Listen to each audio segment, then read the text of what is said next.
Welcome in, everybody. I'm hoping we are going to have a good session tonight. I hope you all enjoy it. We have episode 11 of Spelljammer's Light of Xaryxis going on tonight.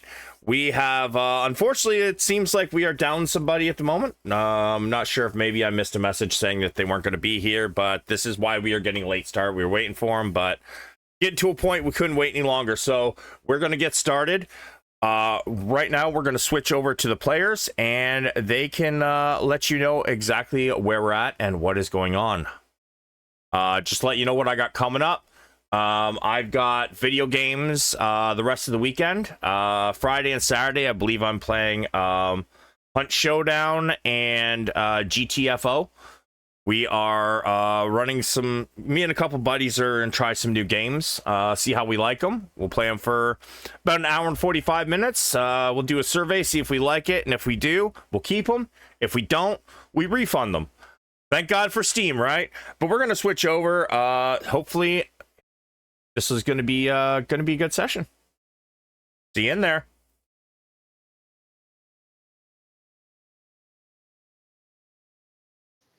Spell attack bonus plus proficiency plus my charisma modifier. Because that would Yeah. make sense. Yeah. That sounds right. Yeah. All right, that makes sense. All right, everybody, welcome to the game. Would anybody like to give us a rundown of where we're at and what is currently happening?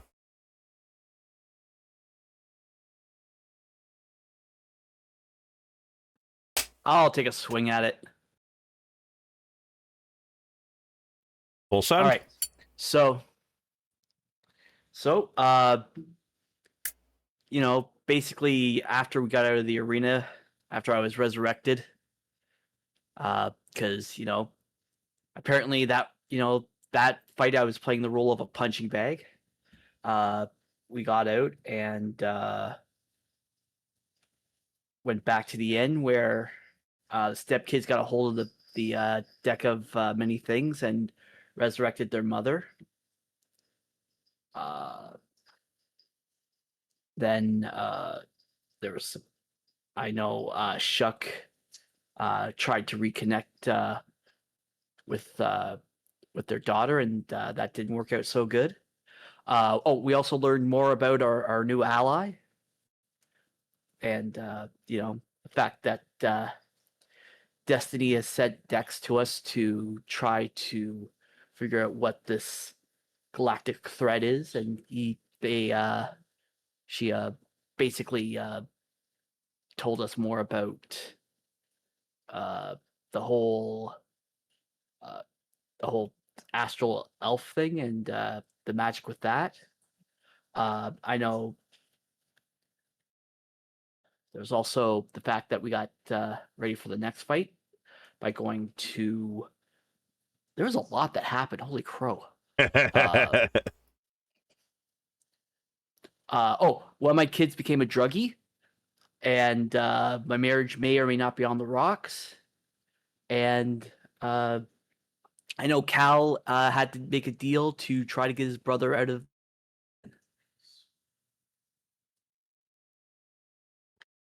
And then we woke up the next day, and after getting ready and getting our potions and stuff the night before, we walked into the arena and we're about to wipe the floor with these goons.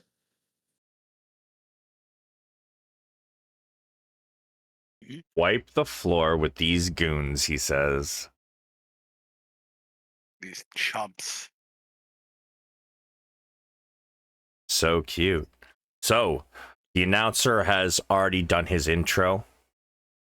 Prince Andrew has stood and waved to the crowd.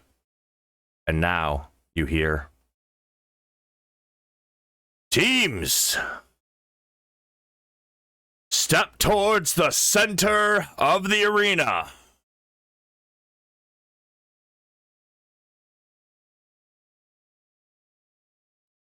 I look back at my allies behind me, kind of shrug, and start to walk forward.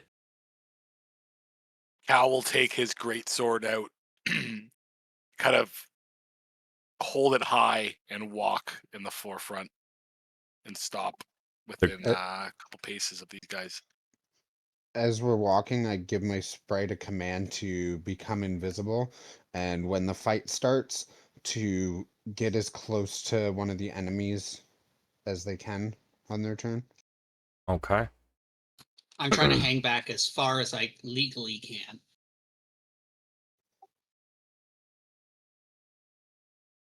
All right. And with that,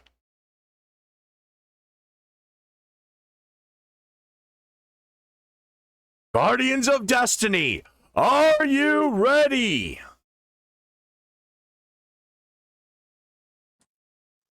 I will slam Yes. back my potion of speed and say, "We got this." And Cal's gonna take his great sword and kind of take a tip down into the sand and flick it up, kind of throwing sand not directly towards these guys, but like forward into the middle, and then grab his sword with both hands. All right, I'm going to give you a icon for your pixie for invisibility. He says, "Champions, are you ready?" They all raise their weapons towards the crowd, pumping them in the air. Then let the championship begin! Everybody, you may click your tokens and roll initiative, please. Let's go.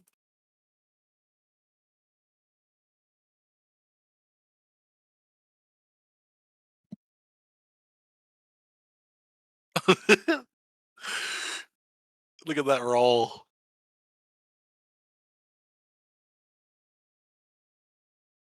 Jesus Christ.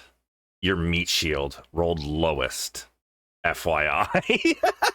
Because you're That's, playing with sand. That's pretty rough. Oh, good Lord. Very, Great very start. rough. It's a good start. All right, everybody rolled in.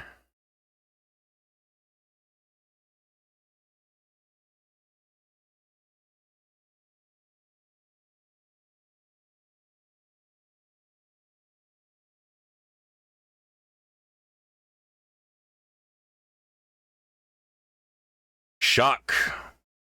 You are up. So give me 1 second. I'm just checking the range.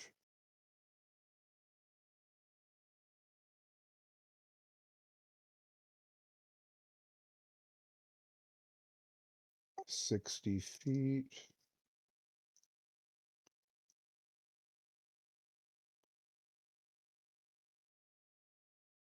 All right, so as my bonus action, I didn't let line go away. I'm going to, I'll use one of my charges from my pentacle to use my hex as a bonus action, and I'm going to cast Hobble on the important looking guy in the back with the white icon. Okay. So I'll post that. So he's got to make a strength saving throw.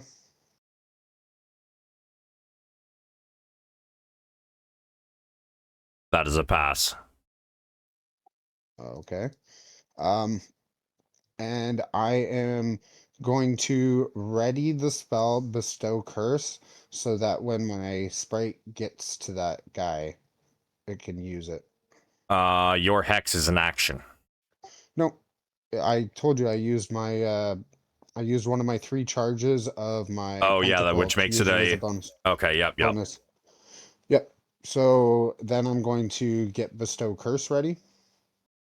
All right, holding an action.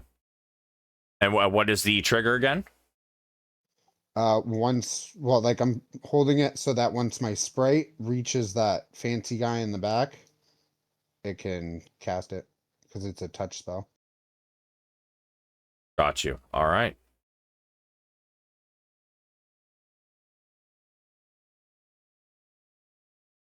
That would be. Are these trees in front of me? Like, would I be in cover? They are cactuses, and no, you would have to be like right up towards them, being cover. The only thing is, can you see your pixie while she's invisible? I don't have to. I already gave it the command. I told it to get up close and cast the spell that I'm gonna hold for it. Got you. Okay, I see what you mean. Yeah. And I can telepathically communicate with it for 100 feet. All right, and you right now you have half cover, so that adds an extra 2 AC if somebody does a ranged attack against you. Perfect. That's it for me. Astariel. Astariel is going to take one step forward and going to take a classic finger guns at this gentleman, this fine-looking gentleman here. Mm-hmm. Sure.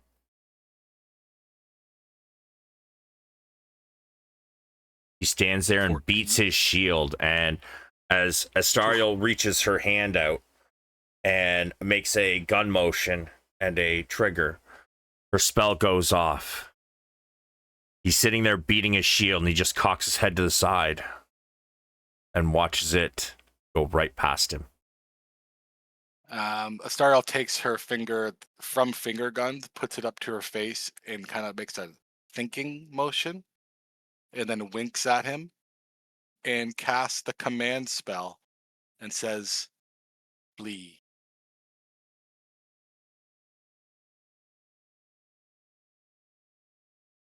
Okay, wisdom save, or must follow the command on the next turn. So, let's see, wisdom save.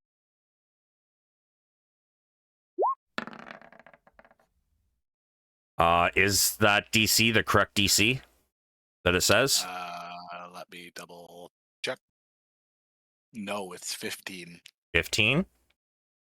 15. And you're looking at the spell, the excuse me, the attack spell, or no? Hold on a sec, because I'm pretty sure that came from the cleric side, which means it goes off wisdom, not charisma, like our other two classes. Oh god, there's a crazy multi-class going on here. Yeah, so command doesn't they don't have any like notes here for it, so I'm not sure. Not a worry. Give me a second. Command Bard, Cleric, Paladin. So it would have to come from the cleric side. Cleric. Yeah. So that would be the wisdom.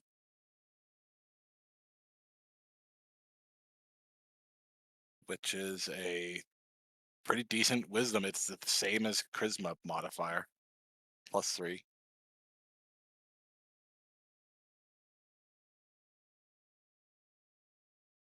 +3. Okay, so yeah, so it should be a 15. Okay, it is a fail. This drow wielding his weapons as he's getting ready to walk forward, suddenly he kind of like shakes his leg for a minute, and whatever was gripping him seems to disappear. And as he goes to take another step, suddenly from behind the rest of you, you guys can hear Astariel use a word of power saying flee. Suddenly a confused look springs on his face, and he turns around and gets ready to run in the opposite direction. And Astariel just kind of laughs and does a dainty walk over to the edge here. Like twirls her hair a little bit. And that's Astariel. Okay.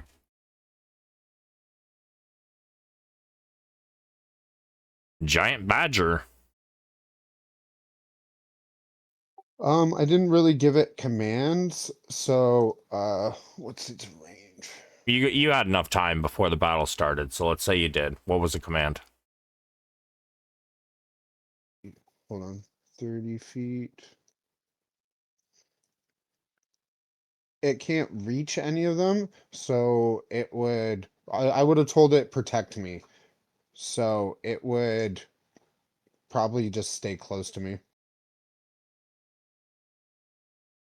All right. So maybe run up like hiding between the cactuses, waiting for something to start moving. Would it be able to fit between those cactuses, like amongst the cactuses and Well, bushes? this one here's a bush. I would say, yeah, it could probably get close enough. Kind of like that gap where there's the two cactuses, and then it would kind of like push itself under the bush because it's a badger and it's like crouching as low as it can. And then if it sees it's holding an action for if somebody goes to go by it, it can strike. Yeah, sure.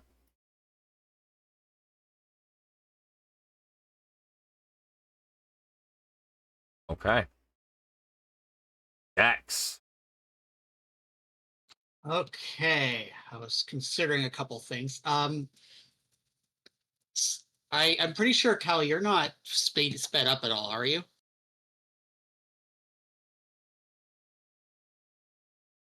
Cal.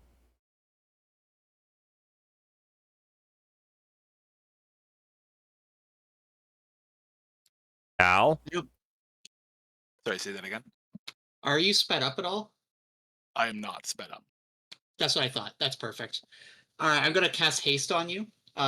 So basically, at this point, I speed you up through time is what's going on right now. So now you are very quickly moving through, but according to you, everything else is kind of moving slower. Excellent. All right, so that is a +2 bonus to AC, advantage on dexterity saving throws, and 1 additional action each turn. Yeah. And after that, do I have one? I think that I'm gonna back up a little bit, and that'll be it. Yeah, about there is fine. All right.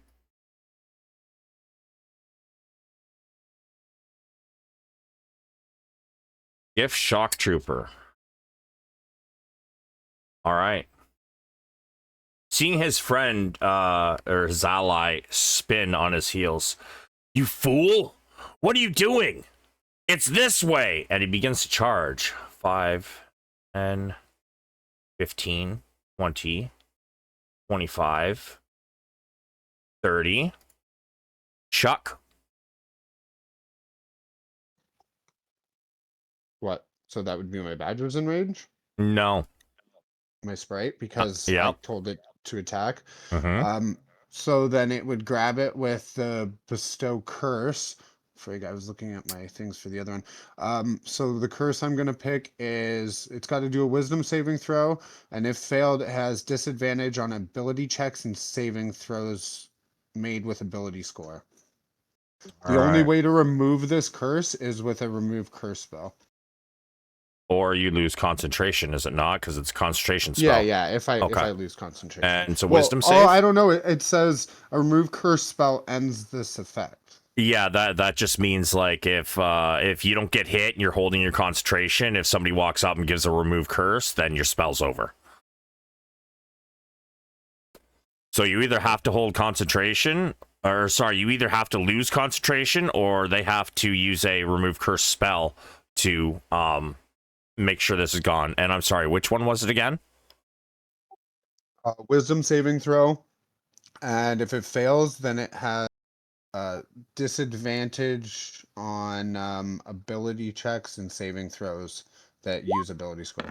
Oops, that is the wrong character I used, but let's see what he rolled. He rolled a Disadvantage on 9 ability checks and plus saving throws made with ability score. a 9 plus 1 is 10. Oh, same thing. Oh, My sorry. spell save is 16. It's 9 plus 4, but that's still a fail. And then my sprite would then become visible. All right, so he is cursed. Your sprite is no longer invisible.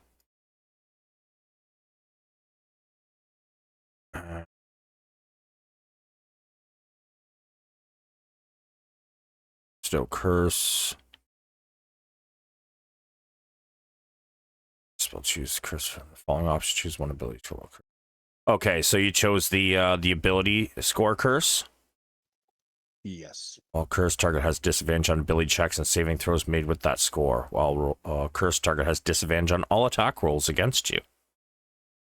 Oh, I have to choose one ability score? Yeah. He is a big guy, right? I'm gonna pick strength. Okay. And he. All right, so he has made most of it. I fucked up. I picked the wrong spell.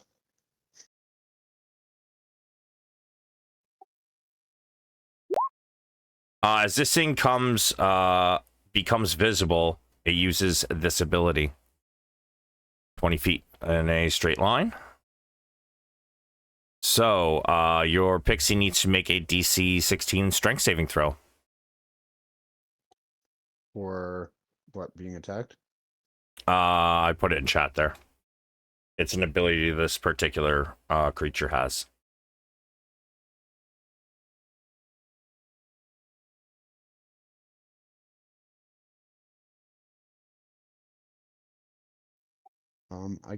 Oh, there we go. All right, so it only has 2 HP. So, unless it has a way to re-roll that, it goes poof. Poof. All right. And at this point, Trooper.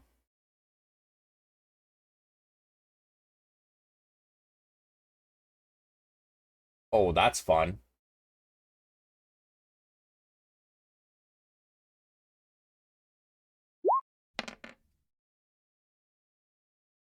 Throws it up to a point as it gets closer and smacks this thing with its head as it rolls by. He pulls something from his pocket. He launches it in an arcing throw. 10-foot radius. Let's draw that out real quick.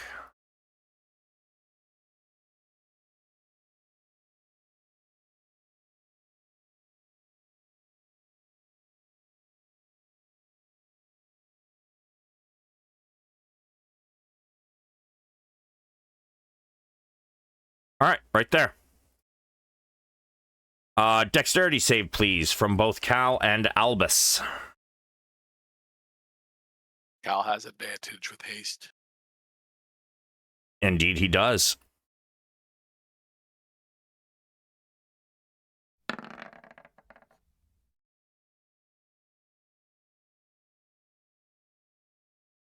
All right, so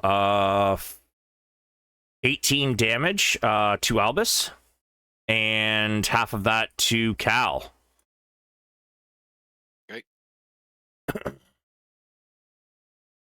Oh wait, sorry. Is that that might not be 18. It might be more or less. Sorry, that didn't that was not a roll. I thought I changed that in a stat block, but I guess I missed it.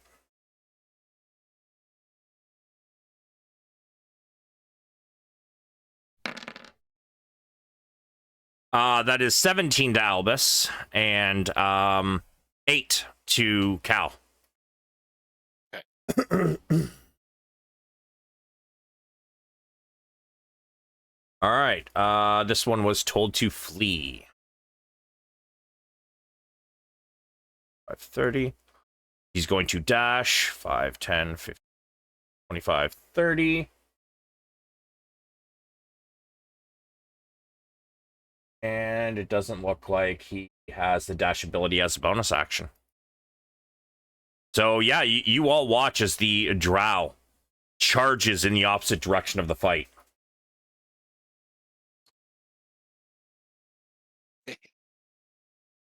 These three still down here are kind of like turn and look in disbelief as they're charging in. 10, 15, 20, 5, 30.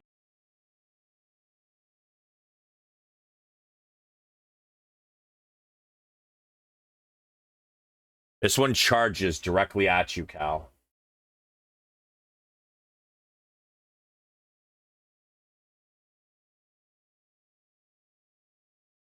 Actually, you know what? As he gets to here, he throws one spear at you. Yeah, as it arcs towards you, you kind of like sidestep it and hit it with your weapon, knocking it off kilter, and it sinks into the sand. He continues his run, pulling out another spear.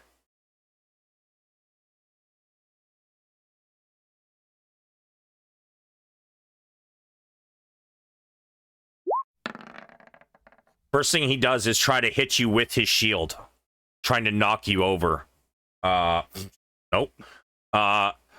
You put your great weapon in both hands and kind of block the shield as he gets close. He comes trying to come over your weapon with his spear in one hand. Wow. As he does, you kind of like shift your weapon a little bit and hit the end of his spear, and he drops his spear.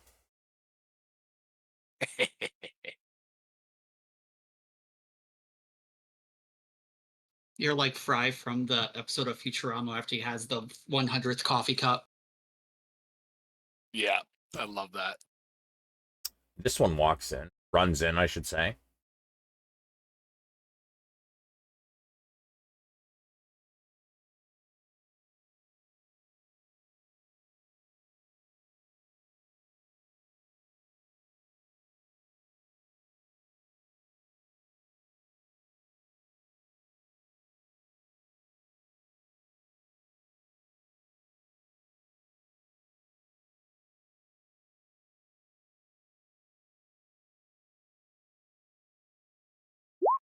As this one rushes up, he attempts the same thing, bashes you with his shield, or attempts to.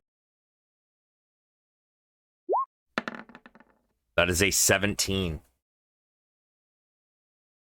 Currently at 18. Okay. So after you push away this other one's shield and he drops his spear, you immediately turn using both hands to do the exact same thing, block his shield bash, which he then decides to do his melee attacks.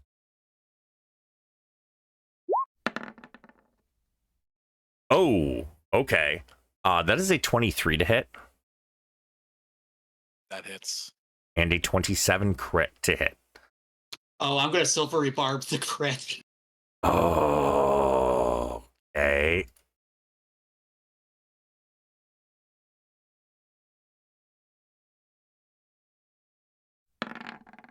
Okay, that turns that into a miss. Oh, thank God.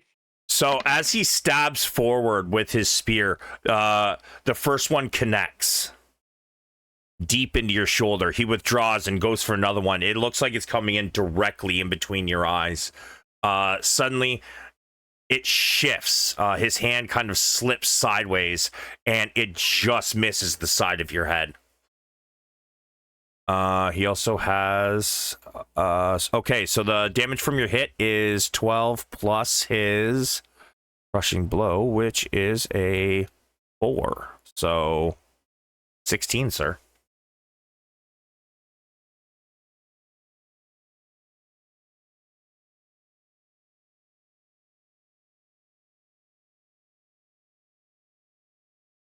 I want Albus, Shuck, and Dex. You all can make me perceptions, please, at advantage. What about the badger? No, just the players. Oh man, he's got bonus perception.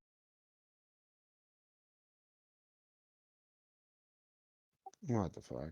Albus, you hear a great opening. And now, ladies and gentlemen, for the surprise! As the grate opens, Oh no. creature leaps Surprise, out fun.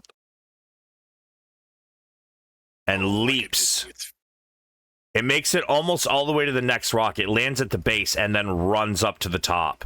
This creature looks a lot like the ones you fought before in the last one. However, this one is larger.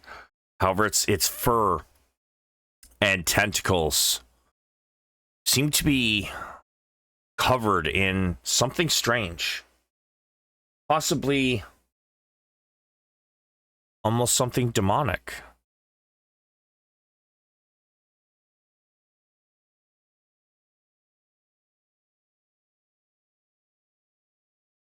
As it gets over here, it begins to look around. You notice it suddenly starting to look south. And it gets ready to pounce. Albus, you're up. All right, so free action. I'm going to yell to my team that we got another one of those displacer beasts. Be careful. I will take 10 foot back.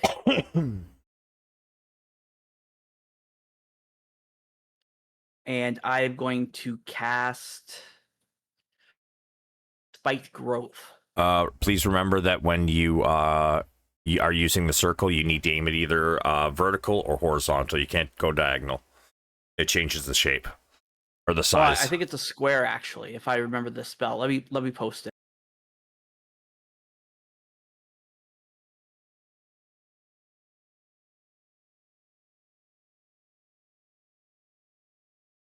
Spike growth, 20-foot radius. So it is a circle. Oh, okay. Chuck, I see you checking it out. Yeah, you got to go vertical or horizontal. Well, I was doing that, and then you told me to. Then you said do a diagonal. No, I said got to do I it. was going like that.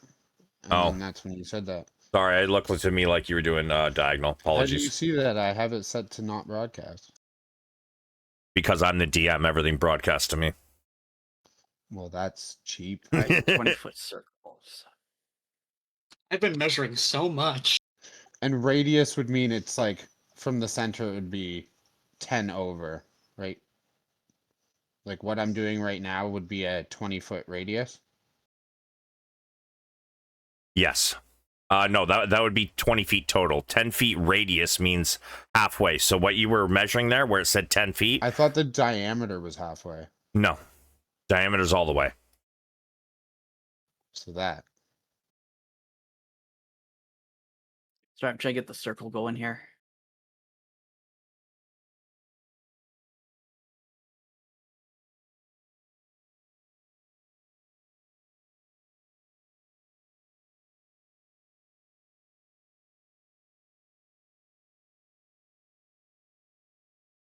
Nah, it's not going to work. Hold on. Is that the way you want it? Yeah, pretty much. Yep. All right. Spike growth. Okay. Now there is no saving throw for the damage if they move, but they can make a wisdom perception throw. DC 16. DC yeah 16. Or no, 14. Sorry, my bad. And they may be able to see it. 14? It says 16 on your spell. Oh, sorry, my bad. Let me You're take a right. look. Yeah, because my wisdom. So your spell save DC is also at the top of your spell page. Okay, so my DC is 16, but they have to roll their wisdom against that DC 16. Okay. Yeah. Usually, unless they're outside of it, I usually won't have them roll, because as soon as they start moving, if they're inside of it, they're going to figure it out, because it's going to do damage, right? The only time I have them actually roll the perception is if they're on the outside. But all right. Got anything else, Albus? Checking. No, that's gonna be my turn. All right. This one begins to move, so it starts to cut him up. And let's see, does he have any range yet?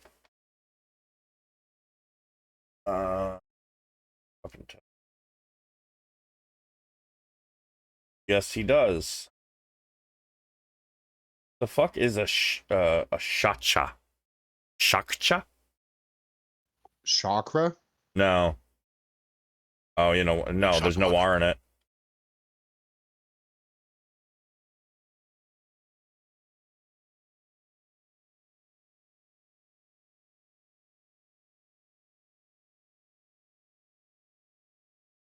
I know, put it in chat. Oh, they're basically big ass ninja stars. Nice. Oh, like a shuriken? Yeah. It's a three-pointed ninja star. They're large though. It's the size of its hand, just gripping the center. Kind of like a kunai. Yeah. So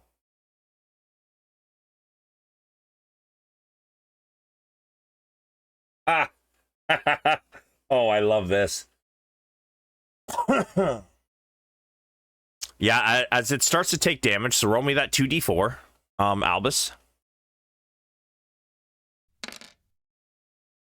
Wow, good roll. It stops as it realizes its legs are starting to get shredded. It pulls something out of its out of a small strap at its side. It throws it, and it's going to aim for Cal. You have a couple people between you and him, so you're going to have half cover.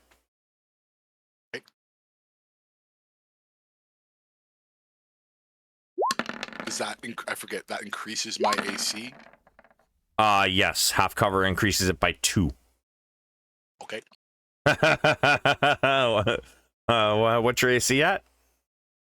20. 20. Okay. Well.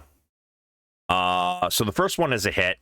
Suddenly you see these two spinning objects come flying and kind of curve around the GIF in front of you, and they both sink into you. You take 7 from the first one and 7 from the second. Fuck yeah. It is then going to use a bonus action. 5, 10.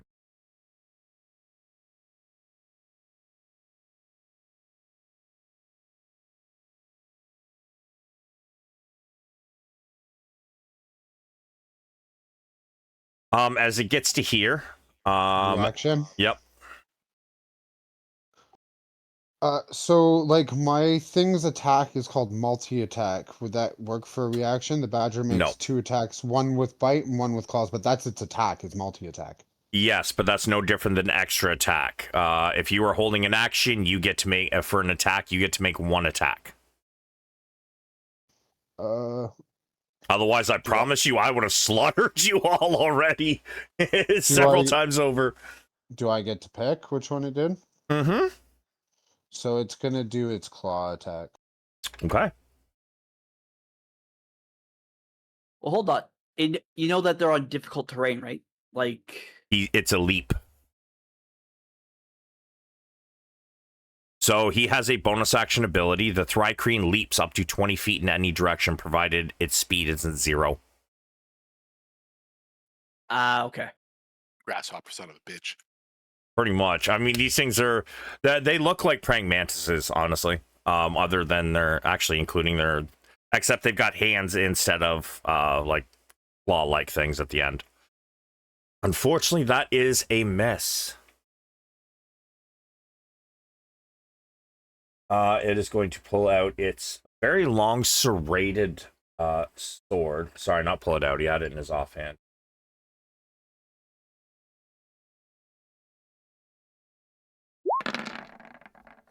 When it landed, would it have taken damage though? You know what? Good point. Roll me another 2d4, Albus. And it has advantage. So yeah, your badger evened out. Max rolls and other one. Oops, whatever, that's fine.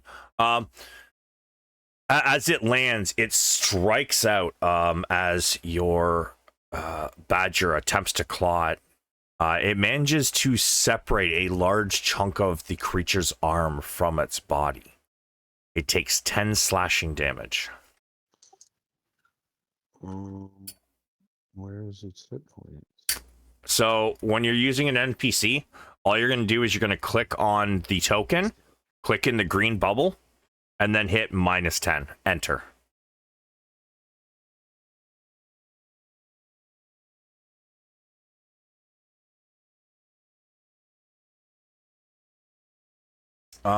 It does have a few feet more movement, however.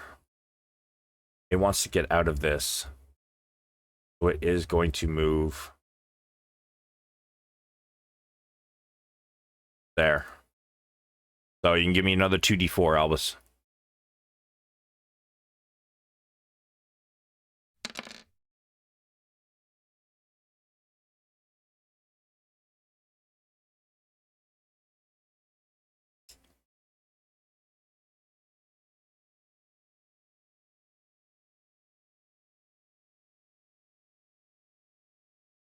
Okay, nice. I think one of my switches on my keyboard isn't working.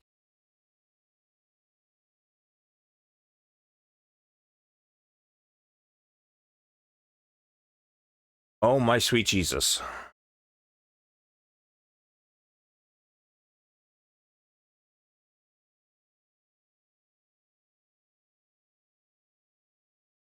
And then I just fucked up his hit points. So he has taken 8 and 2 and 7, which is 16? 17.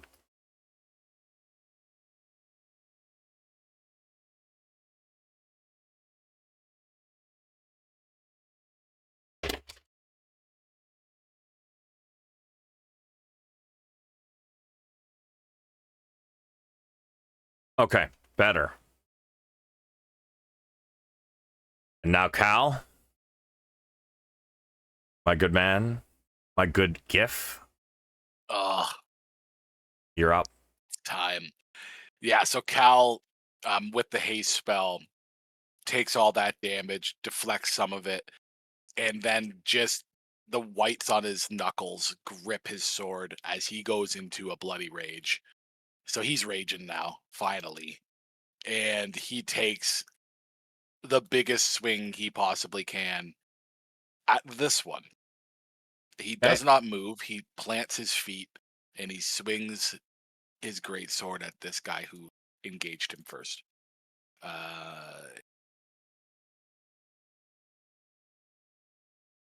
It's not at advantage, but it's the first roll. Mm-hmm.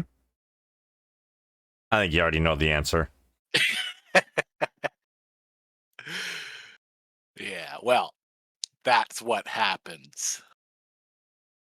And Cal does not move after that. He just squares himself up. He's raging, and he's ready to go. Okay.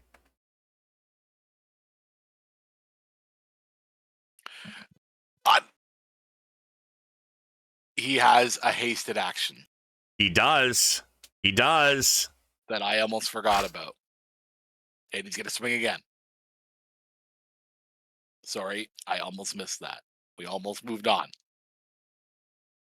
Okay. Yeah, as you you take your first swing, the gladiator raises shield and bats away your attack. However, as he kind of like throws his arm to try and block yours, it kind of goes further than he means as you're wielding such a heavy weapon. But you move swiftly and you bring your axe back. I believe it's an axe, right? Great sword, sorry. You bring your great sword back and you swing it down. Let's see your damage. It has rage as well as my astral spark, which is my... Hold on. Where is it?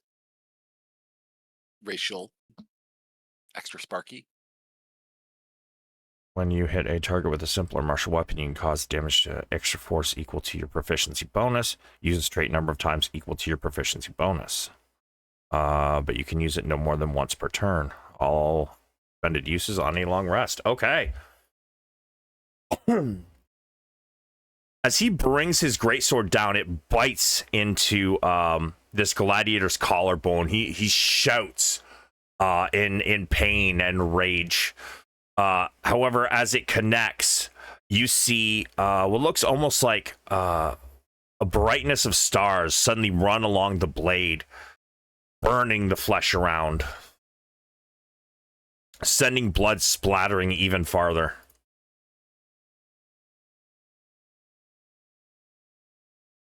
Good hit. Mm-hmm.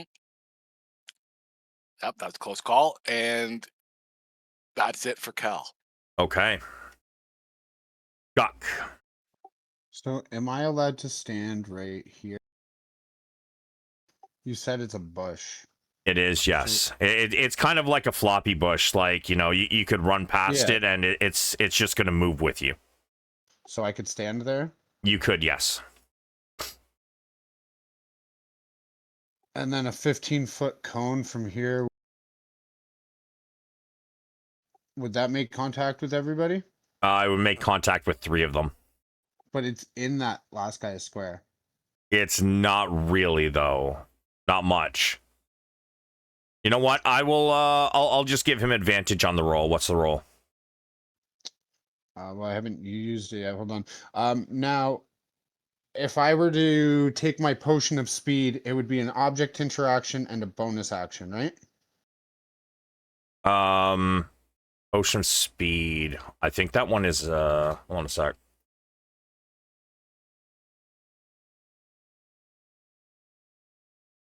If I remember correctly, I think potion of speed is an action. Potion. It does take an action. I think that's why Albus used it before the match actually started. Oh crap! That counted. Yep. Okay, I should have had. Okay, that was my fault then. I didn't know if it counted, so I wasn't gonna push it. But yeah, okay. Okay, well, I won't take that then. But when you do use it, you can only use it for like your extra action is only for like weapon attack, so I can't use spells for it. No, you can. It's one attack if you it's one weapon attack if you're using it for a weapon attack. So if you're like a fighter who has extra attack, when you make your attack as the extra action, you don't get the second extra attack. So you would be able to use it for a spell, yes. I could use 2 spells in one turn then? No, well, one is a bonus action, one is an action, yes. Well, that's because it gives you an extra action. That's what I But was asking. it takes an action to take the potion. But I mean, like, in general, like, because it gives you an extra action, the haste. So would I be able to use 2 spell attacks in one turn? Yes. After taking it? Yes, you could. So then if I take it this turn, I could still use my 1 spell, and the next turn I would have 2 spells. Indeed, yes. So then I will take the potion, and then I will cast Burning Hands at 2nd level. Okay, and I believe that is dexterity save, yes?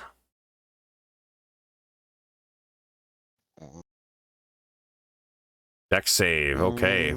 14 damage, so I'll get this one going first because he has advantage. That is a fail, even at advantage. Okay, how about the shock trooper? I don't know why it's still rolling to all of you because I didn't select 2GM. Okay, and does he have advantage? Actually, Dex save 16, so it doesn't matter if he does or not. Let's see, the other one we have.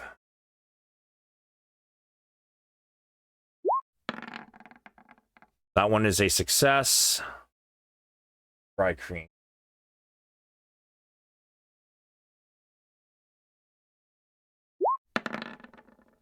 That one is also a fail. Okay, so this one is going to take half of the amount from Burning Hands, which is you gain resistance. Nice.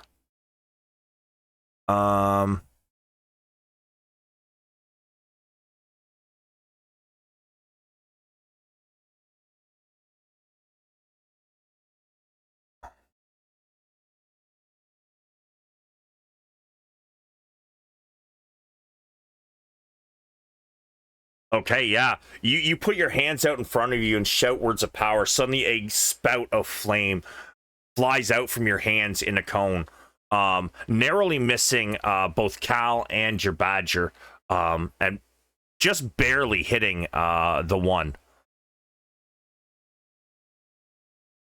But as it kind of dissipates, you can see that all four of the enemies in front of you all have scorched spots on their skin and their clothes, blisters starting to rise up, and they all look at you with rage. I then use my bonus action with the second charge of my pentacle to cast Hobble on the one that is cursed. So he has to make a strength saving throw at disadvantage.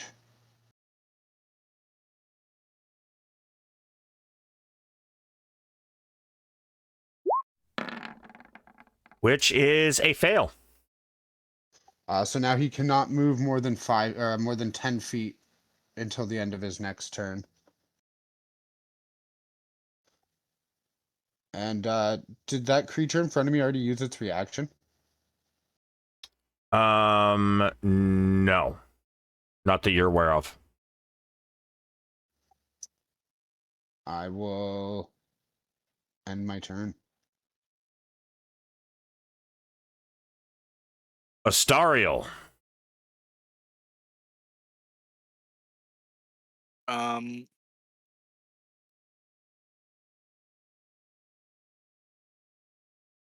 Stario will do a healing word onto Cal. Mm-hmm. 5. Very nice. And then we'll cast Bless. Command is not a concentration spell, but Bless is. So holding concentration on Bless on Cal. Is this Chuck right down here looking like this? Yeah, the dude. Yes. You always something different. Jesus. Well, I wanted to so- go in there looking like I'm a warrior. I didn't want to go in looking like a woman. Yeah.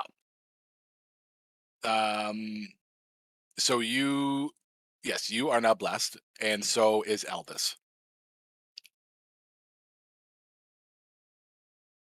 And Sweet. that is it. She's gonna take one more step back as well, kind of hiding. So who are the three? You, Albus, and Shuck? Yes. Okay. And that's it for Astariel. Giant badger missing one of its paws. So it's going to do its multi-attack. First to the bite. It misses the bite. Jesus. Yeah, unfortunately, as it goes to bite, the Thrycreen kind of like shifts its leg and it bites air. It comes back with like a backhanded claw, trying to catch the back of the Thrycreen's leg, and it just lifts it and steps over. It will then use its movement to burrow 10 feet. Burrow 10 feet. Okay. Okay. Yeah, suddenly you guys watch as this badger just starts suddenly digging furiously into the sand. Because these are sand dunes, I want you to give me an athletics to see if it can like burrow into the sand without the sand like collapsing on it. Like there's no athletics, you mean dexterity? Like what does that fall under? I can't click athletics. Strength. Yeah, okay. It manages to, with its one paw half hanging off, it's using its one, and it's going so quickly, it manages to actually get under the sand.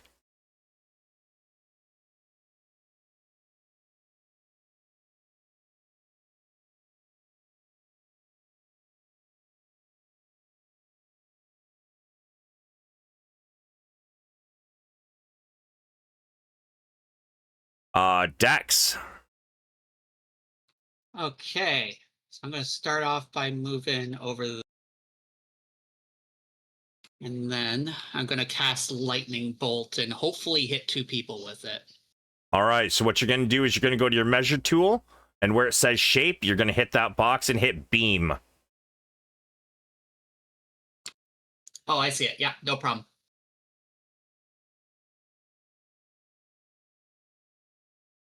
Okay. Yep, that'll hit and miss Cal. So drop that roll. Sounds great. 1 second. How much is it? 8d6. It should be in your attacks, is it not? Oh, it might be. Give me a second. Ah, it is. Oops, sorry. X. And we've got 42. Nice.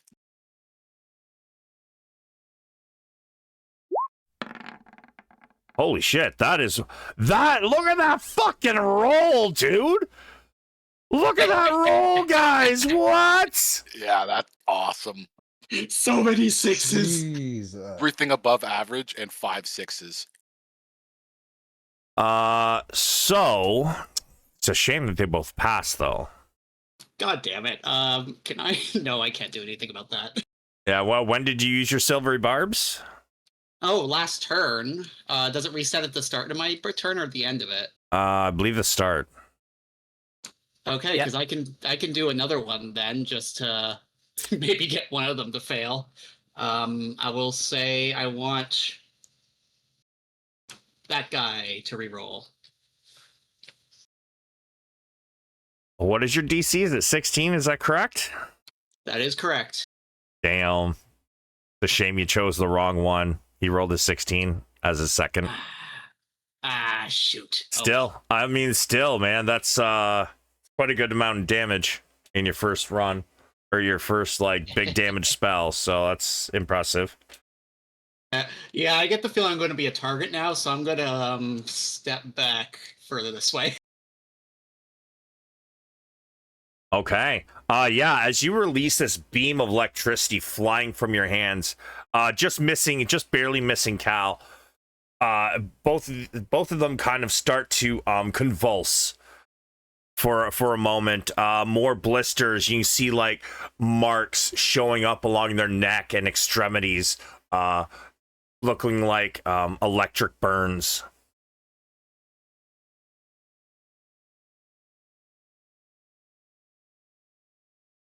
All right. How long does your first curse last? So the bestow curse doesn't go away unless I lose Right. concentration. But then he can only move up to 10 feet until my next turn. So he has disadvantage on anything to do with strength. Okay. He moves up. He will take 2d4, Albus. You are the one that cast that, correct?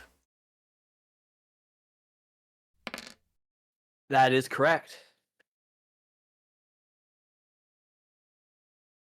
He begins to move, and even with his slow moments, dragging, you see him, his legs start to leak more and more blood. But he raises his great sword.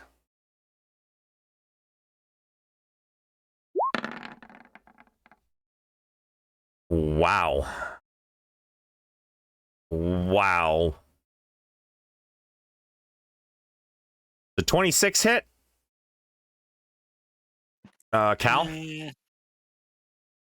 Yeah, it hits pretty good. Yeah, how about that 21?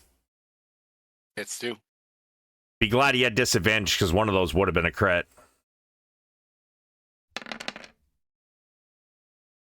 Okay, so what? Oh yeah, I was like, why is that one so high? But that's right, because one of them says crit. It rolls the crit damage. So 10 from the first slashing. Second attack is 18. Okay. I take half damage on everything. Yep. He comes in swinging his greatsword, two-handed, swinging it straight down at you.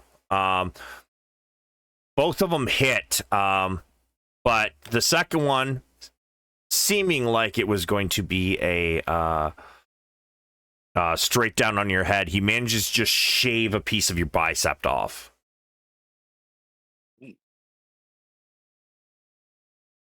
And command, I believe, only goes until the end of Astariel's turn, if I'm correct, right? 1 round. Let me read it again.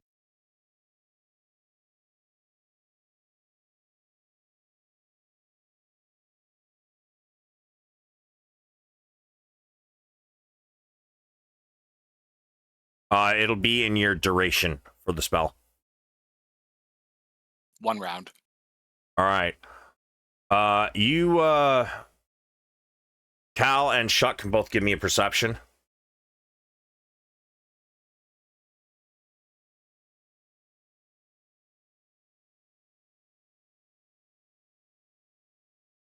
Working on it.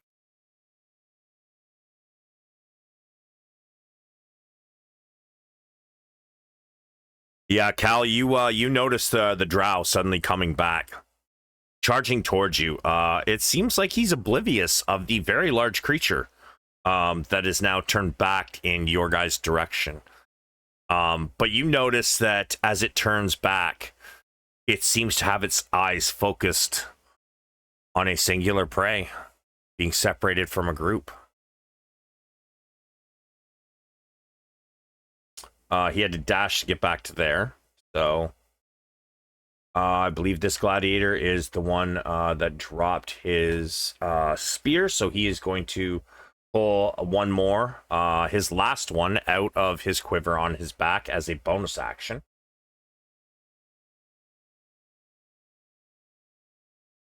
And that one is regular gladiator. All right. So he's going to make a couple attacks at you, good sir. Who? Actually, you know what? He's going to go for you, Shuck. Oh, shucks. Yeah, that fiery hands or burning hands pissed him off. He steps out towards you as he withdraws his spear. And Albus, you can give me 2d4.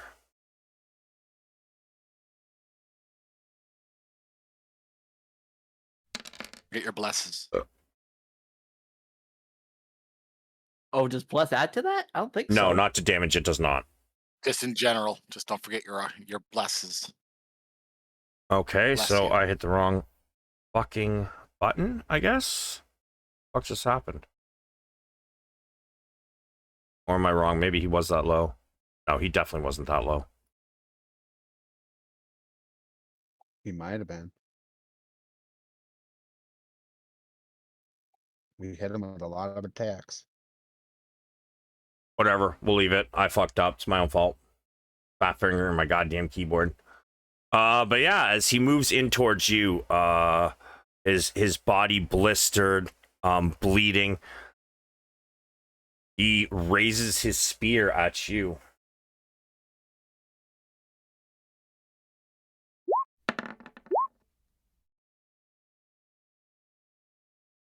$16 to hit. Nope. My haste, because of haste, I have 18. All right. He stabs once. You kind of sidestep it. He stabs again, however. 24. Yep. All right. That is 12. So that takes out my 10 temporary and 2 of mine.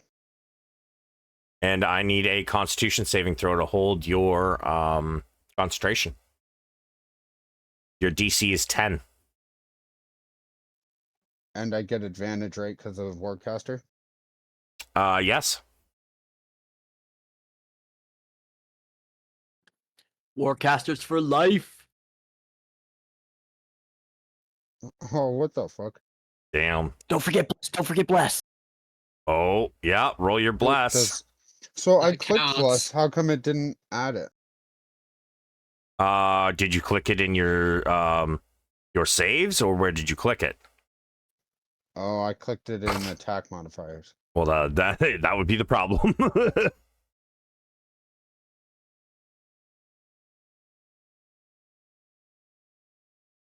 That's a pass. There you go.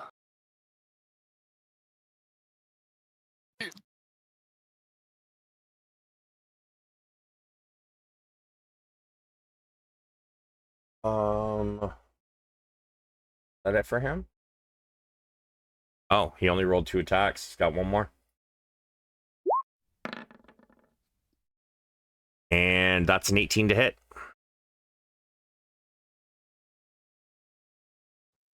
Yep.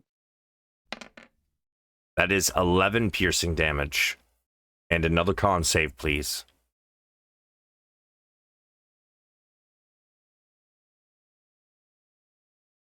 Oh, that's definitely That a was the success. No, but that was the wrong button. It doesn't matter. Okay. You still rolled an 18 on the dice. Plus your con mod, plus your D4 from Bless. So I think yeah. what he's saying is that you're good. Yeah. And with that, we step to the Displacer Beast. From above, this creature leaps. This drow running towards this spike growth. Suddenly, a Displacer lands nearly on him. Let's see if he can escape.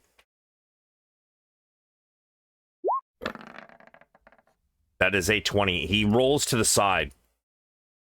Displacer turns around. And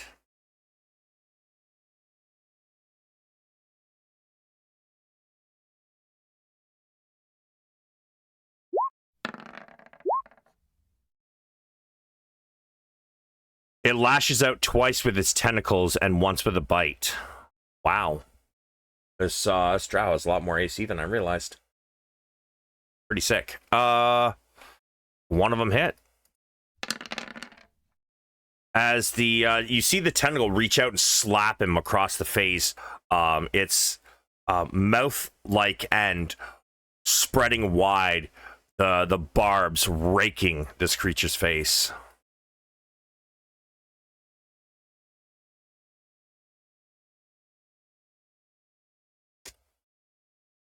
You see, as he spins, you can see that the flesh, where his face has been raked, quickly begins to spread black tendrils across the rest of his face. He is already not looking great. Albus. Okay. Question time, Mr. GM, sir. Uh-huh. So with the haste potion, I get to cast 2 spells per turn, correct? Yes. And if I were to cast, say, a spell that can attack twice a turn, would that mean he gets 4 attacks? When it comes to spells, yes. Do I see double Eldritch Blast coming? Oh boy. yeah. Oh, you So got I- Repelling if- Blast, don't you? Yep. Okay, let's see it. Waiting to work this combo so long. All right, so I'm assuming I can attack this guy without any penalty, or If you're specifically going for this one here, he does have half cover.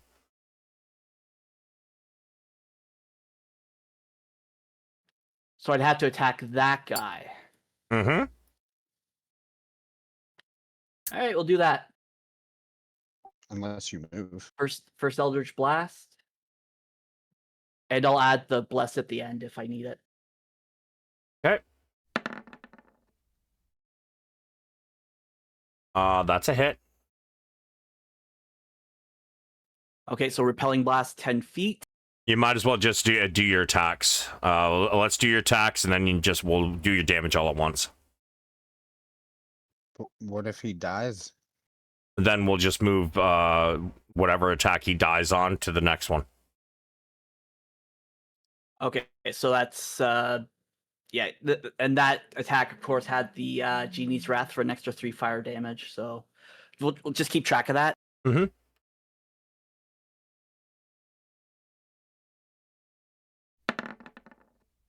That's a hit. So with that spell now completed, because Eldritch Blast happens like really quick, like almost like a machine gun, or at least a semi-automatic. So roll me your damage there with those two. And would pushing him back push him through the bramble and make him get hit by the bramble? It might. We'll get there. All right. So that is all right. And roll your next damage. Ooh. You have your Genie's Wrath on the second attack. Oh no, that should be off. Sorry, take the 3 off that one. Okay. So 4 and 1 is 5. Plus 13 is 18. As he gets pushed backwards, this creature's since it's gonna hit him, he's gonna do a strength save.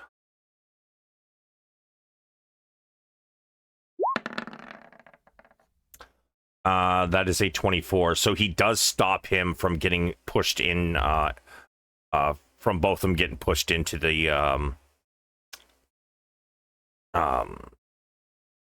brambles. Yeah, but wouldn't you have to roll that twice because both of them would have Repelling Blast? I took the total of the damage. If you want, I can separate it by damage. Do you know what I mean? Yeah. So so the okay, DC for that was, in this case, it would be 7 and 13, and 5 is 18. So if we separate it, then the chances of him rolling lower than, say, your 5 is actually impossible without a nat 1. Even in nat 1, he's technically rolling higher. All right, we'll try again. So this one will have, because it's so yeah, I guess I should ask. So because this is the first Eldritch Blast of the second set, would it have the 3 fire damage back on, or should I take that off? I believe your Genie's Blast, does it say once per turn specifically? Your Genie's Wrath? That's what I'm looking up now. Yeah, I think it's once per turn.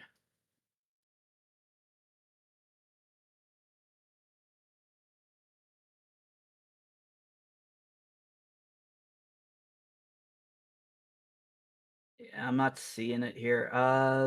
Yeah, I think it's technically the first attack.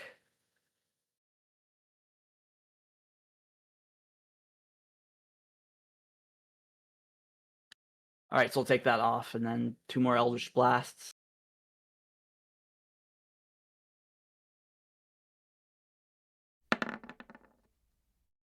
Genie's Wrath, once during each of your turns. So yeah.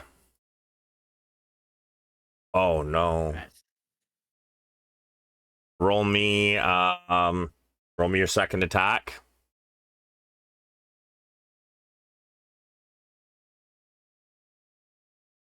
Actually, roll me your damage first.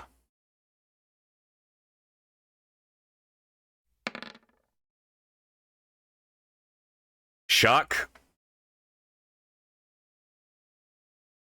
What? Be glad he rolled low. That's your damage. What, he hit me? He rolled a nat 1. So yeah, you were the next closest to his target. Does that count as fire damage? No. No. They are both force damage. So I take 2 or take You 6? take 6.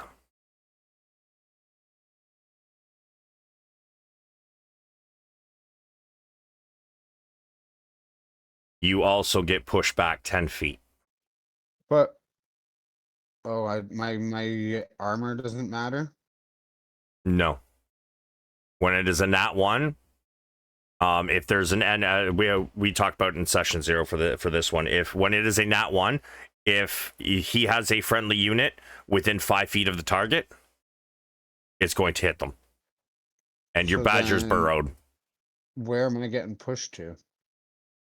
Into the cactus. Hey, Albus, roll me another d6. And Shuck, roll me a con save, please. Times 2.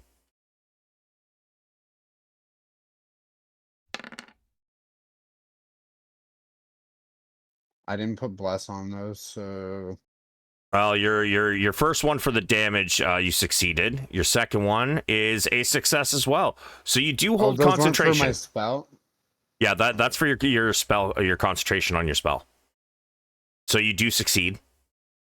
However, you do take 3 damage as well from the cactus.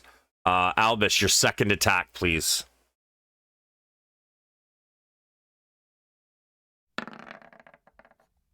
$25 is a hit. You can say this motherfucker better not hit me again. Oh, Should have used an inspiration point instead of killing his team. you want to describe this one? Kinda. Basically, he's just throwing these, throwing his Eldritch Blasts, and the guy's not moving because he doesn't understand why, but he's so pissed that he starts throwing wildly. The first one just goes wide, hits his teammate, regrettably, but then the second one just hits the spear guy right between the eyes. Still roll for the repelling blast though, Blair, because you might get hit into the next guy. I already did, and he failed to save. So as this creature gets obliterated, he slams into his ally. This time, the Thrycreen was not ready. He gets pushed into the bramble, and this creature is now on top of him. So give me another 2d4 for your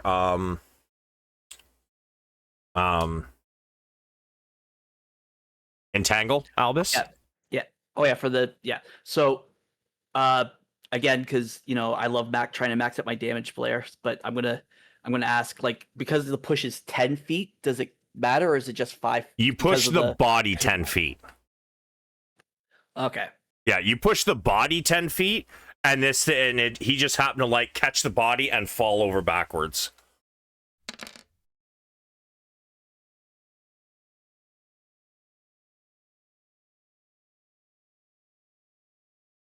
Okay, the Thrycreen falls into the brambles as this human gladiator lands on top of him.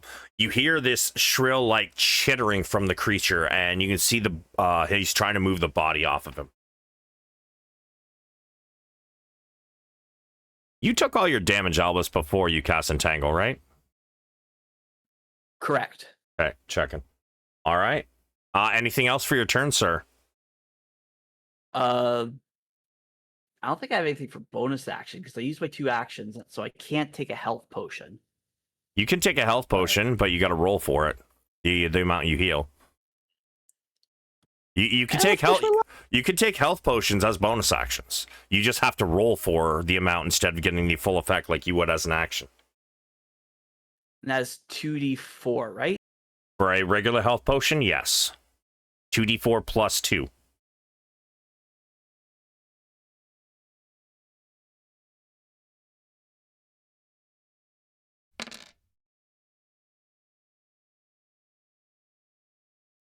Just in case. Damn. All right. So, with that, it's the Thrycreen's turn. You see the Thrycreen lift this creature off of him, throws it to the side. It stands up using half its movement. I'll give you the 2d4 for damage as he stands up.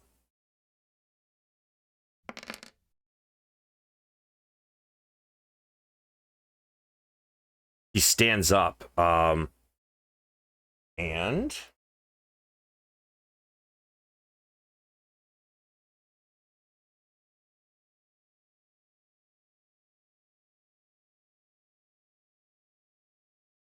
okay, he can definitely get to there. He's going to leap using his bonus action to get to here. He then is going to pull out Albus, give me a perception.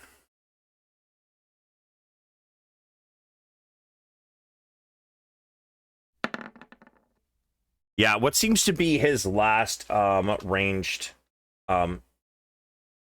check. And he throws it at you. He has advantage for his height.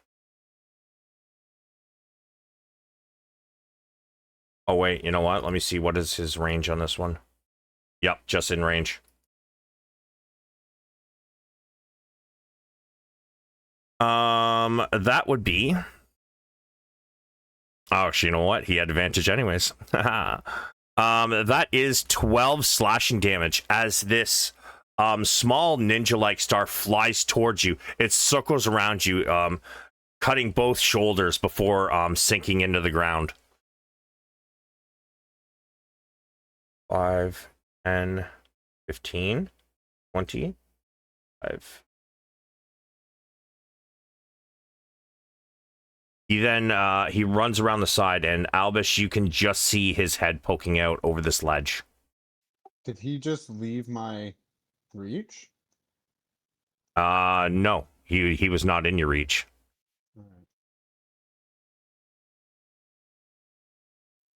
Oh, that's right, he jumped.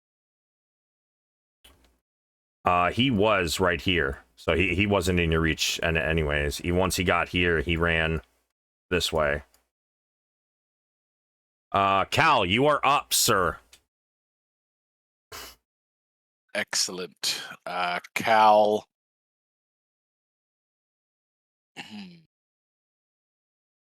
Cal will start with a swing. Just 1 second.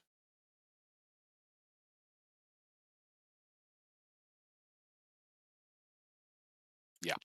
So Cal will square up with the GIF in front of him, look him up and down, and say, "Let's see if you can handle this, boy." And swings twice with his action and hasted action.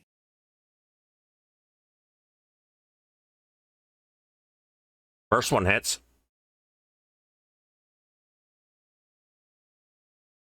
I did not uncheck my astral spark, sorry.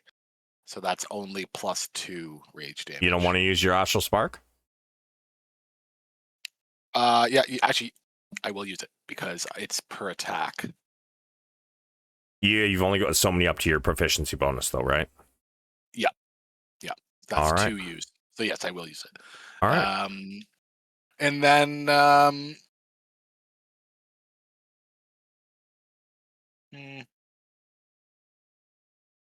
he'll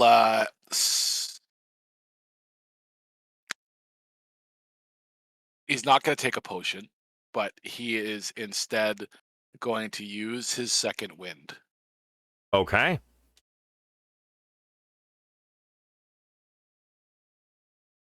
So, you take 2 swings. The first one bites directly into his side. You withdraw it and try to stab outwards. This one, what weapon does he have again? As a great sword. So, the second one, he manages to parry it. Suddenly, you kind of like pull back your sword in front of you, and you scream, and the sheer anger somehow manages to seal up some of your wounds. Yeah. And Cal will just really square up with this GIF in front of him, and that'll be him.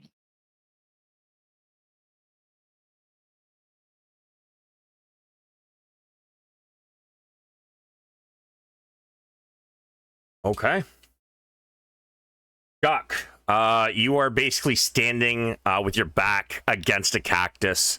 You kind of like snap out of it and realize what just happened. You kind of like pull yourself off the barbs, several of them stuck into your back. What do you want to do? Am I able to get out of it this way? Or like which way would I have to Not move? without taking 2d4 damage. So which way would I have to move to get out of it? And I can't see where that other creature thing went. No, not from your angle. You would have to move like closer to Albus in the vertical line that he's in, and even then he would have 3/4 cover. And can I see the displacer beast? You can. I want you to give me an intelligence check, though. A straight intelligence check.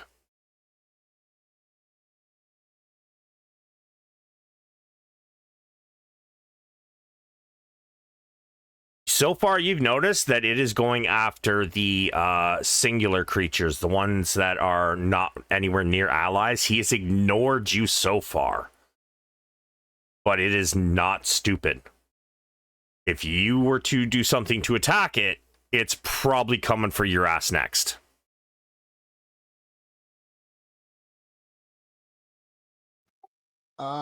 So I am going, well, so like, would it know if I hexed it?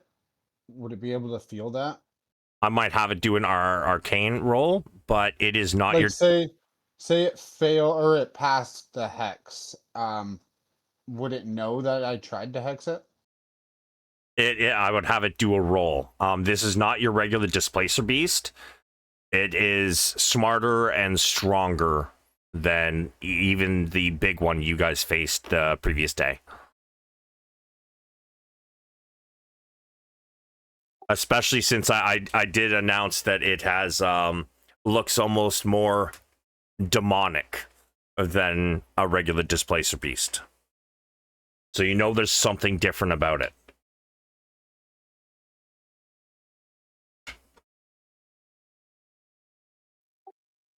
Oh, fuck.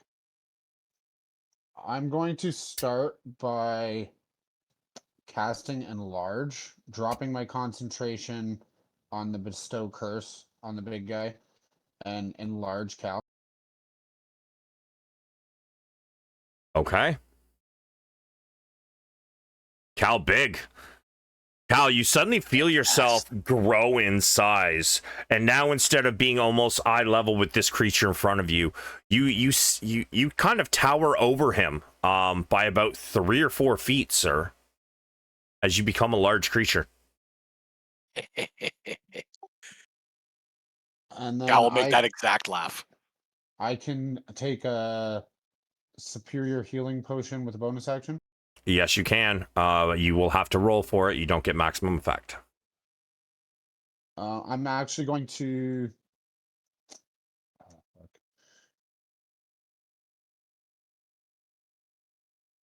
Fuck yeah, bonus action for it. What do I roll for superior? Superior is 1 second. I know greater is 4d4, but let me see superior.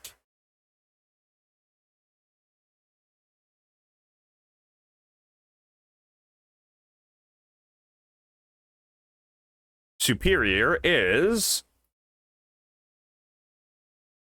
8d4 plus 8.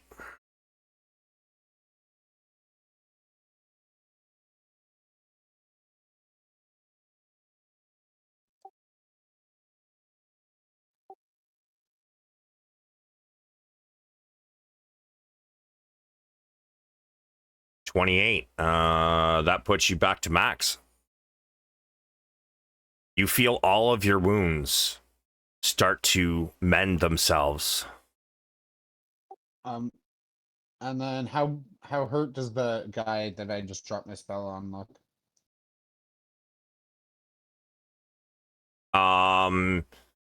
He's looking bloody. He's still ready to fight, but he's definitely leaking.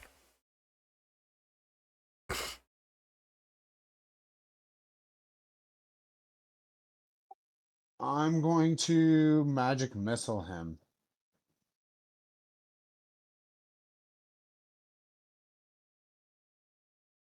At what level?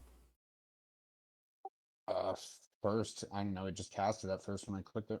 No. So what magic missile does is each click is 1 dart. So a level 1 has 3 darts, and then each dart, each level up, it goes 1 or more darts. So before you continue rolling, how many darts do you want to send? What level? I'm just gonna do a level 1 on him. All right, then hit it 2 more times. Okay.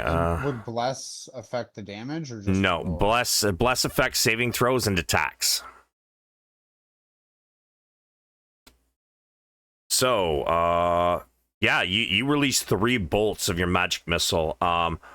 They kind of fly in an arc, kind of straight up, left and right of you, and they just shoot and slam this guy all in the around the hip area, the left side. I will then. Did I use half my movement getting out of the bush? No, you weren't prone.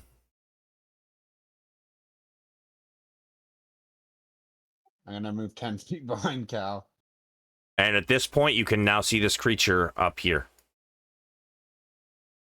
You can see. I can't actually see it, but No, you can only see about its head from your guys' angle, anyways. Well, you maybe its shoulders as well, but all right. So I moved there. Am I able to, as I get to that space, just point at it? Because I know calling out would cost like a bonus action or something.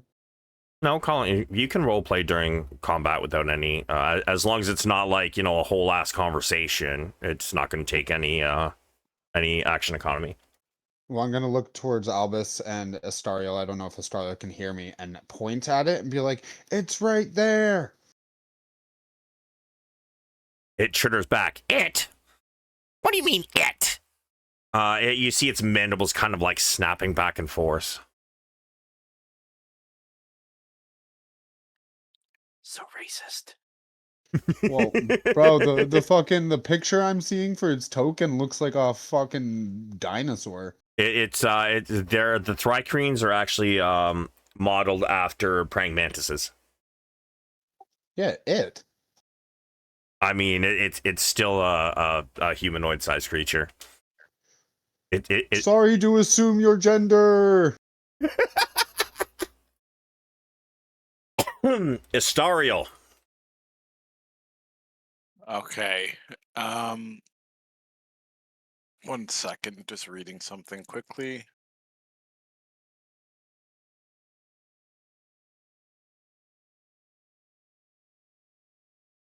Astariel will take a few steps backwards, looking up towards it, and will cast a chaos bolt towards it. Okay. Oh yeah. Yeah, no. Lovely. you Lovely. that's because you rolled the damage, not the attack, my boy. I just Might be the same issue we had in the other game the other night. this is in Astariel's page, so hold on. Let me click. I got it. Hold Guiding on. bolt here.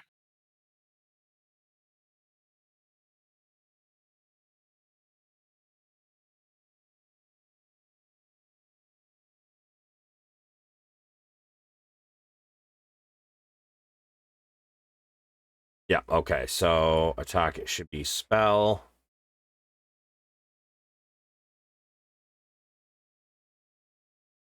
All right, click it again.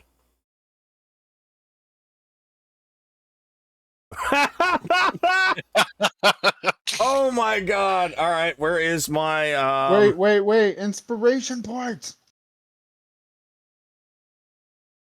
She's got a point. Does she got one? Astariel does not have. Well, How does she not? no, Nobody's they have used any. they have one of two.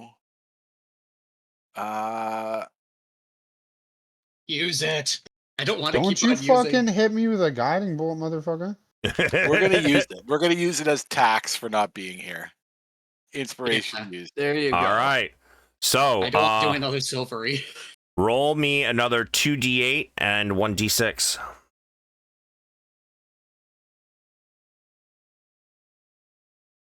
Okay, double threes. So fire. So it is fire. However, leaps to another different creature of your choice within 30 feet of it. Oh, just short. Yeah, that hurts. All right, fire it is. So we've got 11 plus 6 is 17 plus 3 is 20. Okay. She manages to it looks like this attack is going to miss, but as this bolt of swirling energy shifts its color and its shape, it seems to hit as it turns kind of a reddish color. As it slams, you see flames kind of engulf it for a quick moment. It screeches out, flailing to and fro. As it abates, it looks at her, raises its sword. And as it says, it goes to say next. Astariel raises her hand and makes the gun shape and drops her thumb. Roll me damage. God damn!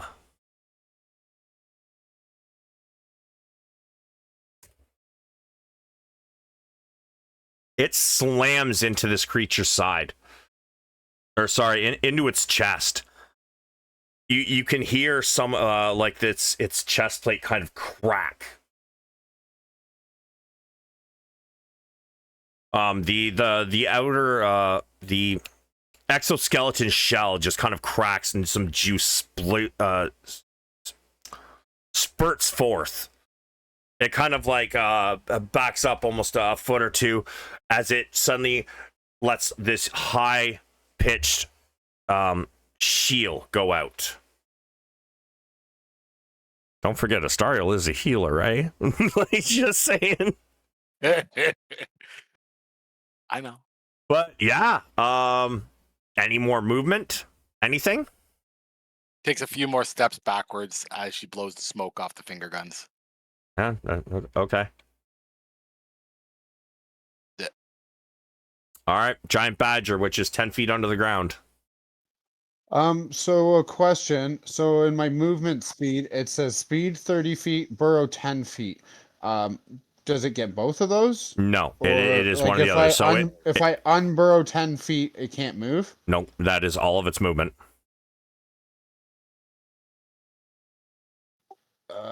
So I guess it would just unburrow 10 feet. What you can do is you can have it burrow horizontally 10 feet. Like, burrow doesn't necessarily mean it has to go straight down. It can go straight down, and then on its next turn, it can burrow, 10 feet in a direction. So if it's burrowing horizontally, it would be 5 foot forward and 5 foot closer to the surface? That horizontally, it means like, straight left to right. So that'd be a horizontal and vertical, Well, but yes. Okay, so like I could move horizontal 10 feet. So it would be there underground Yes. 10 feet. Okay. Keep in mind Now, though that if I burrowed diagonally up 5 feet and over 5 feet, so I was right under it next turn, and its reach is, then would it be within reach even though it's underground to attack it? If you are burrowed, you cannot attack something above the ground. Could it unburrow right under the guy to attack? It could. The only thing is, like, it can't stay in that space. So it could, like, it would have to come out, and then it would have to. No, sorry, it wouldn't be able to come out in that spot underneath him. It couldn't just reach its hand out and slash and like not actually come out. Just like no. Uses 5 foot movement to go up, 5 foot to go down. No, that is a mechanics issue. No. Okay, well it's there now. All right, Dex. Okay. First thing I'm gonna do is I want to make a starlight step up here but I want to know if I can kind of see where I'm going. I'm assuming not from where I am. No. You saw the area last time you were in here, and you were in the stands, so you've got a pretty good layout of where it is. Okay. Right now, for especially being that close, you would not even be able to see like the top edge. You would have to back up to actually see anything.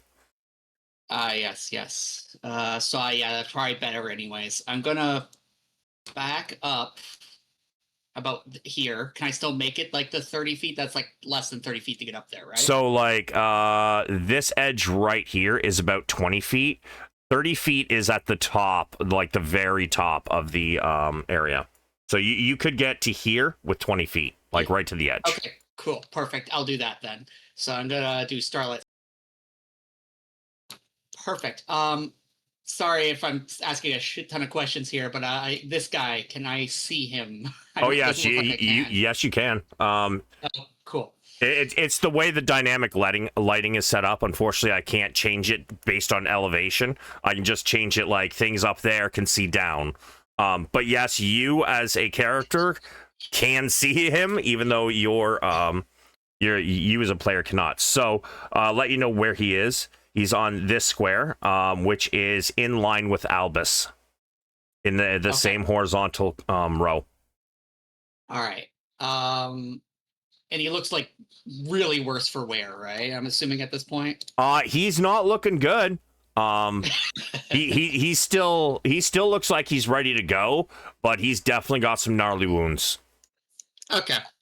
All of this was a long walk to a short pier, but I just want to cast Scorching Ray.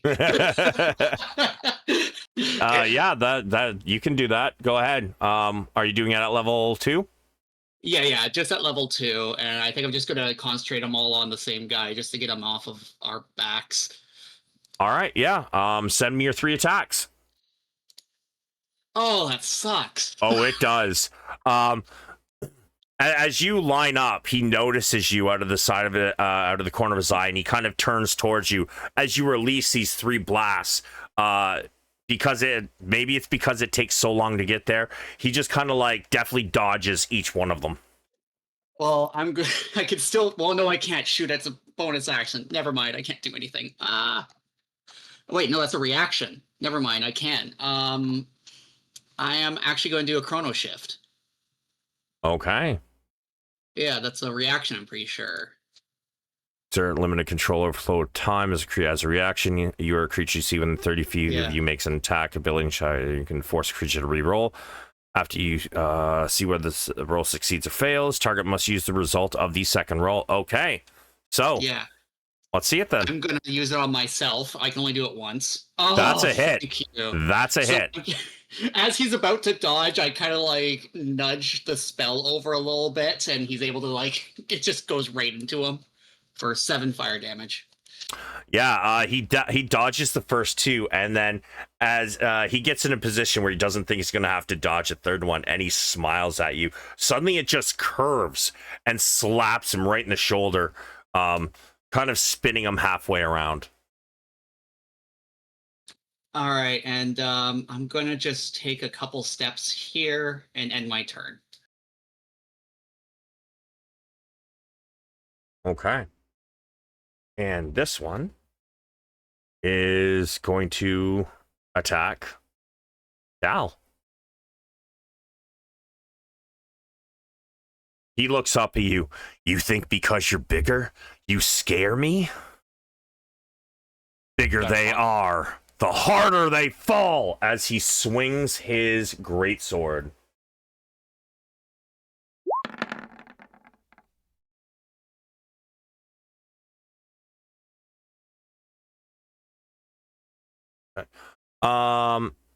So you kind of he goes to hit you, but your first one you just kind of raise your foot and it kind of like hits the you kind of lift it up as he swings and it just kind of hits the side of your boot, puts a little cut in your boot, but it doesn't go all the way through.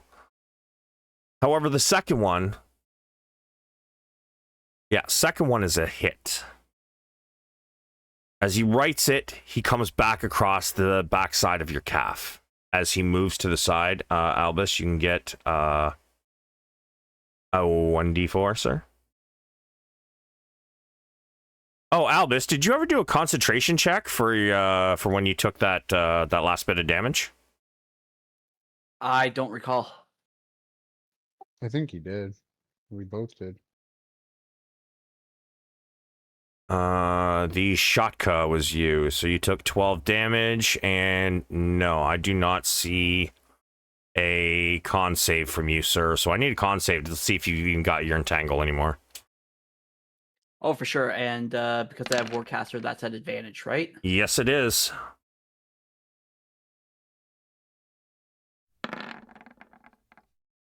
These fucking dice. You have bless. Yeah, roll your bless.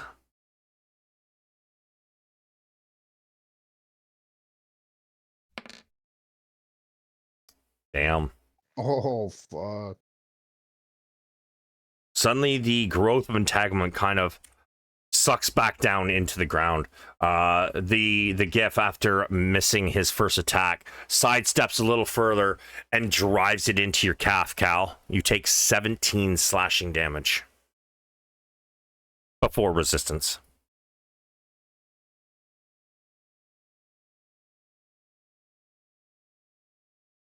The drow makes his attack against the placer.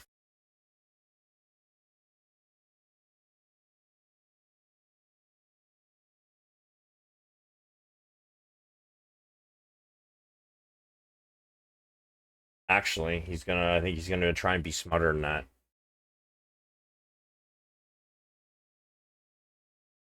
Going to cast an innate spell.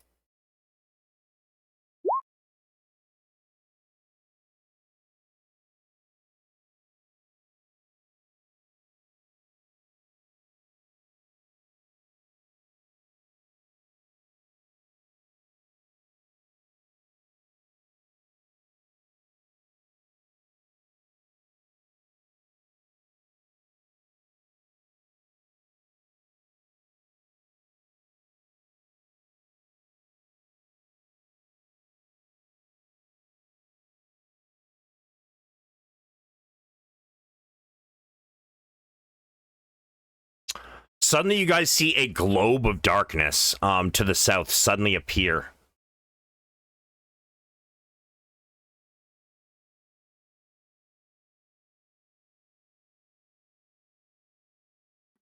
Hold on.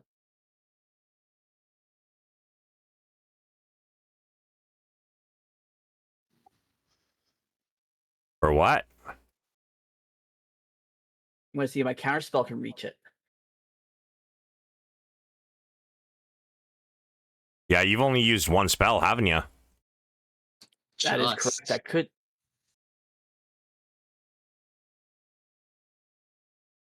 Yeah, so I'll counter spell that. Okay, he begins to use an innate ability, and as he gets ready to finish it, suddenly you use your reaction. And he suddenly looks surprised. He looks at his creature and starts to run.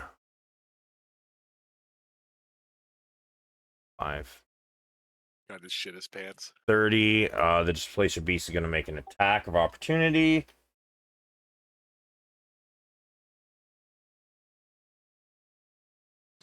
Don't bring them to us.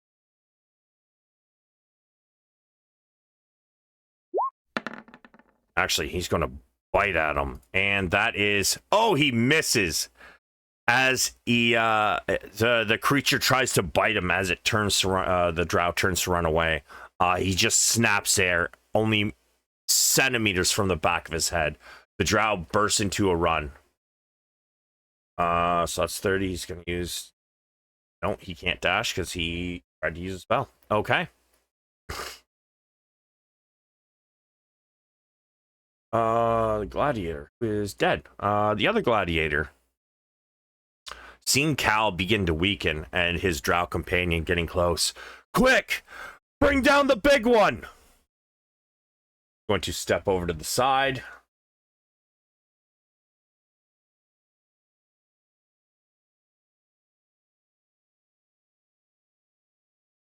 And he's going to make some attacks.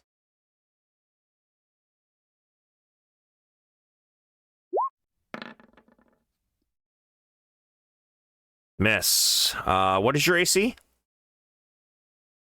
18. 18? Team. I keep hearing teen. I don't know what the number before that is. 8. 18. Okay. Yes. So as you he rushes in, you manage to like put the butt end of your great sword into the ground, and he manages to just ping off the side of it. You lift it back up, but he's ready. He brings 2 attacks directly into one of your kneecaps. 10 and 9, 19 damage total. Okay. You had Astario run all the way off by herself. Silly man.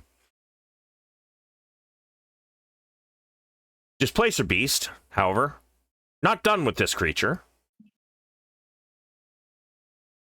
5 gets to here.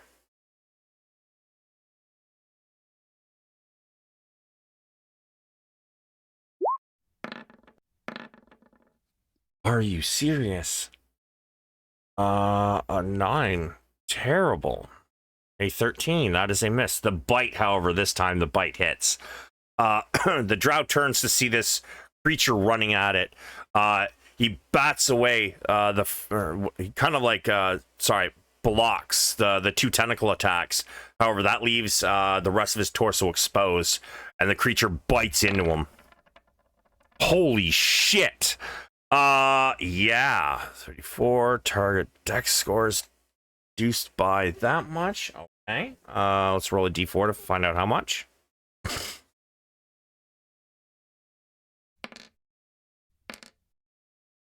Okay.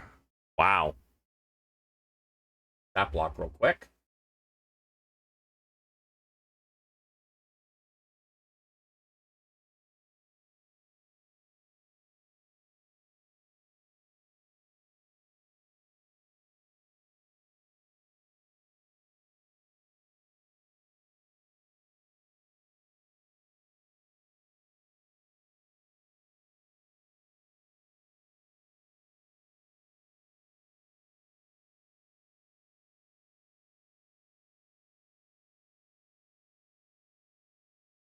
Which then also is... Holy shit.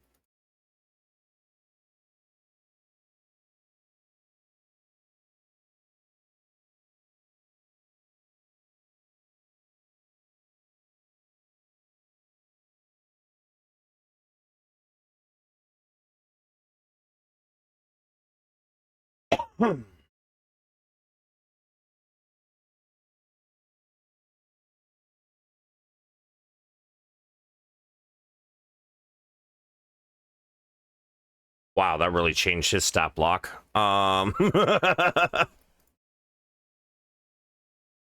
He bites into this creature's torso, pulling off a chunk of flesh. Half of his clothes come with it, and you see on both sides ribs widely exposed to open air. He screams in pain. Help me! Get him! Albus. All right. If it's cool with you, Mr. DM, sir, I'd like to go ahead and use my my genie ability or elemental gift. Sorry, I would like to fly 30 feet straight up into the air. Okay. And you have resistance to fire. Yep. Okay. Now, can I see our little friend here up on the ledge? You have advantage as well on attacks because you are 15 feet above him now. Up on the ledge, not dead. No. Nope. Oh, going I to be, thought though. he was the one who died. Nope. No, This one right this here. guy right here. The one with the big X on him. Someone who's dead. I thought they were both dead. Nope.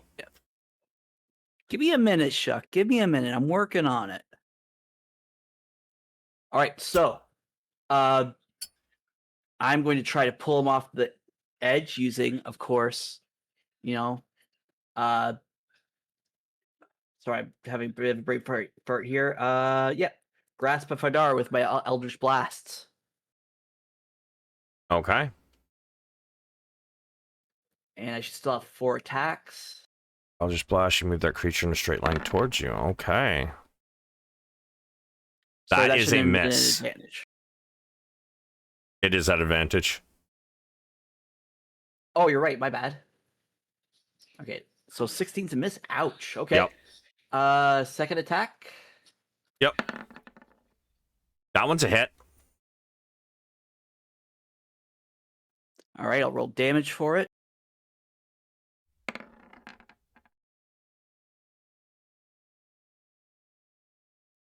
And I will pull him. I can't really see him right now, so I'm going to say that I pull him 10 feet closer to the edge, or if he's that close, over the edge. Yes, it will pull him over the edge, and because you're pulling him towards you, and you're 15 feet higher, he's going to go up another 5 feet as well. So he will be at 20 feet when he hits maximum height, and then drops. So that's another 4d6.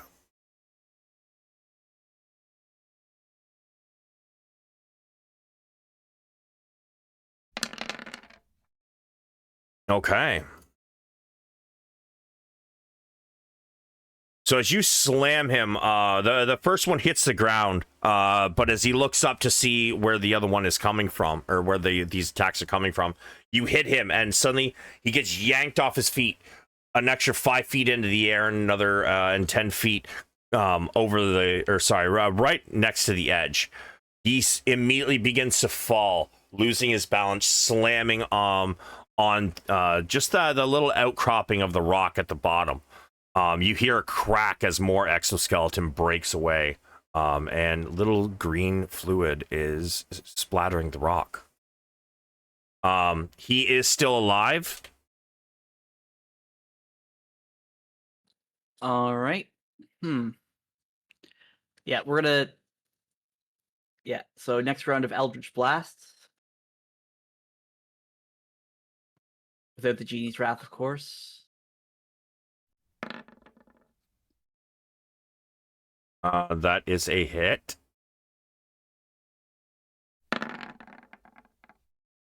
Sorry. Because he is prone and you are using range. Okay, it is a straight roll, so we go with your first roll. So 19 and 19 are both hits. Okay, sorry about that. All right, All so yep.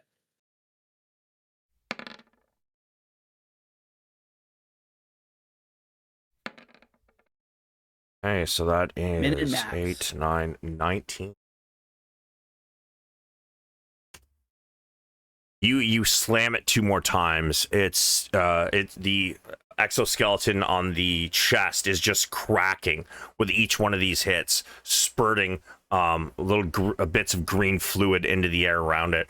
It's starting to bleed, starting to come out of its mouth as it chitters, and you hear in your mind, "Come down and fight like a man, you piece of human refuse!"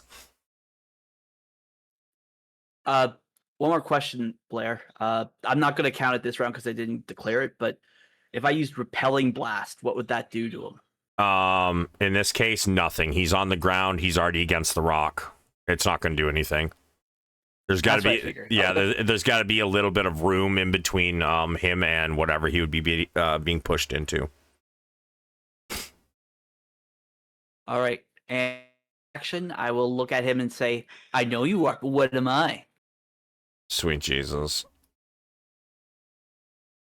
Do you want to do anything with your bonus action? Well, technically, the flying up is my bonus action. Oh, right.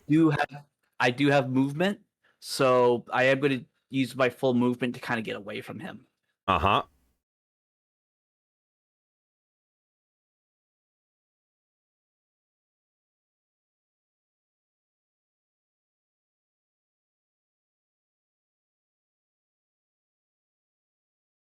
Okay. He uses half his movement to stand up. However, as he looks at you, Albus, he realizes he has nothing left to hit you with. So he looks around. I want Cal and Shuck to give me a perception, please.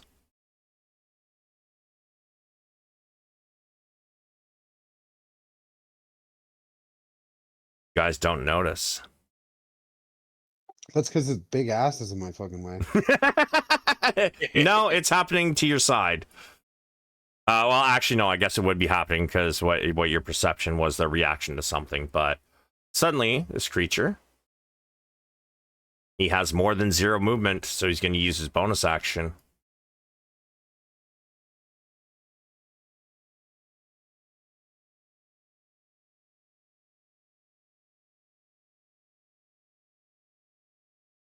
You guys suddenly see him leap off to the north of the ring.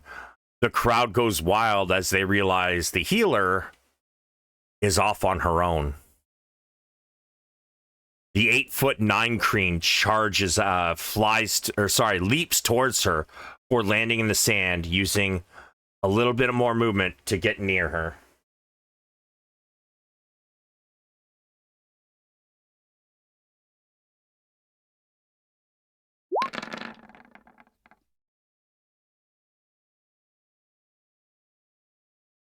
Okay, first one is a miss.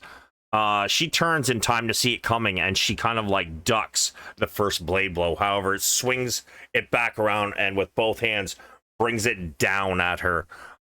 This one is a hit. Does she have a reaction, Cal, or no? No, surprisingly. Shame. That is 10 slashing as this long, jagged blade slams into her arm. You hear a bone crack.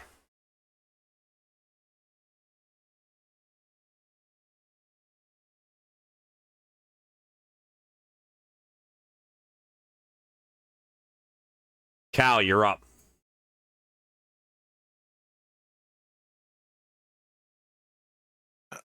Cal will continue fighting the armored GIF and will do 2 hasted attacks at it.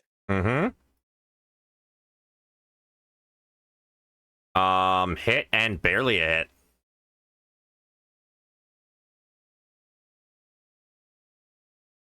All right. And are you using your last Astral Spark? Yes. Okay, so 15 plus 9. Do you want to describe this? Yeah, he swings and then will drive his sword forward into any gap he sees to do like a big plunging pierce. All right. And with that, the highly armored gift drops to the ground, his greatsword rolling from his grasp.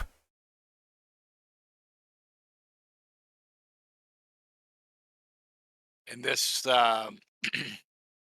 he'll kind of follow this up by like kind of taking his foot and kind of pulling his sword out, turning to look towards the other one here, grabbing a potion of healing, using it as a bonus action. So I'll roll for that healing. All right. And that will be it. We'll just stare into the eyes of this one as he crushes a potion of healing. Okay. I'm just going to give y'all a heads up. They could be possibly open to a truce until that big demonic creature is down. You're ruining my turn, bud. I'm just saying, if anybody wants to try, they might be down for it. I rolled a 2 plus a D plus a 4. So, You shut me down last time I tried this, but these are different circumstances.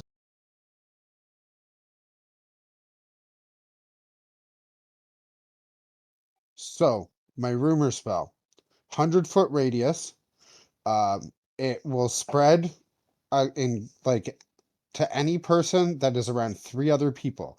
We have an entire crowd around us. Okay. Before it was because it was like the combat or whatever. Um, if I were to use this and create a rumor amongst whoever you'll allow it that says if they don't work together, they'll all die, would then the crowd, like, would it work among the crowd and then have them all, like, would it work on the people down here for starters? Because there's 3 people together, 3 or more.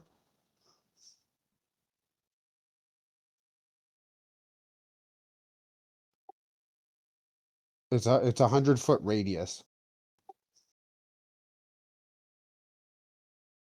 But that's just for it to take effect, but then it'll spread across all the people as well. You begin to whisper. And suddenly, as you look around the crowd, you see many of them kind of like looking at each other. And they seem to start whispering something.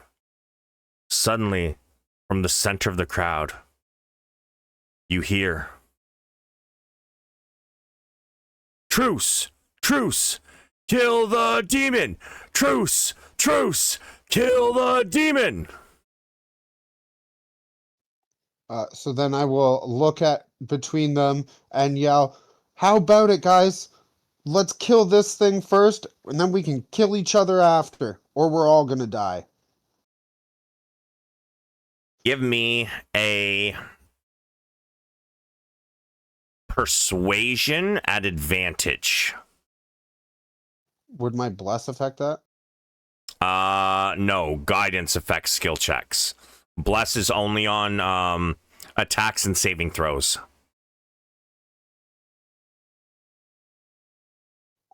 I would like to use an inspiration point. Okay.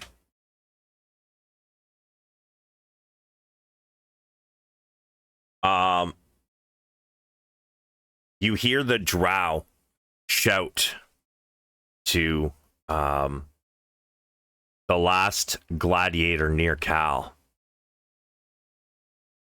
"It's up to you. I could really use a hand with this thing. It's gonna fucking kill me." The small, well, I wouldn't say small, the large, but not as large as you creature, Cal, in front of you looks up. "Truce?" Cal will nod and not take any attack of opportunity if it leaves. Okay. Shuck, you hear in your head from behind you. The one at Astariel is kind of a singular. Fine, I'm gonna have him roll. Right.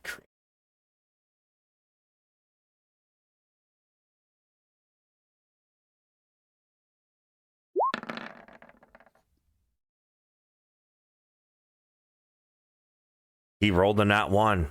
You hear in your head, Shuck, kind of a insect-like trilly voice. "Fine, but I'm killing your healer when we're done." You're aware that this is probably coming from the Thrycreen who just went up to try and slap your healer around. All right, I will then move. Hold on, what's scorching radius? Make spell attack. So then I'm going to move so that Cal's not in my way.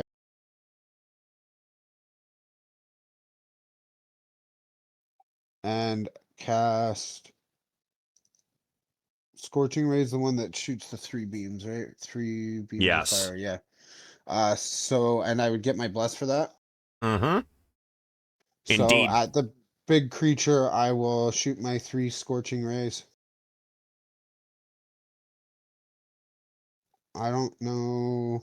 Oh, that was persuasion I'm looking at. I didn't mean to roll the advantage. Doesn't matter. We take your first roll anyway. So that's a 20. So roll your other 2 beams.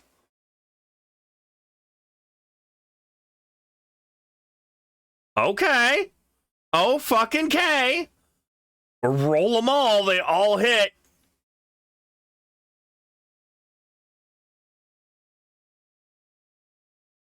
Nine and 9 is 18 and 7. Does he have any?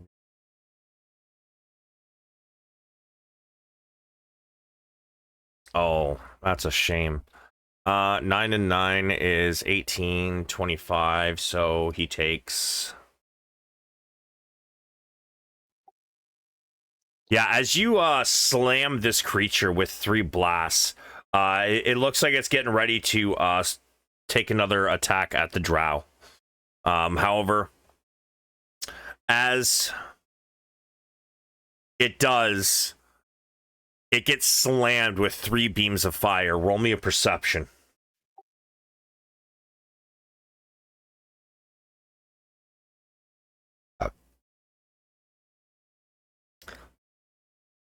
These did some damage, but not as much as you were hoping.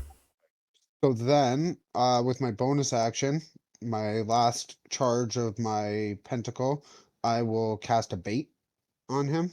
Hold on, let me check my distance. Yeah, you took a potion of speed, right? Yeah. Thought so. All right. I just want to know because it's only a 60-foot range. Oh, yeah, you're definitely within 60 feet of the enemy creature. 100%.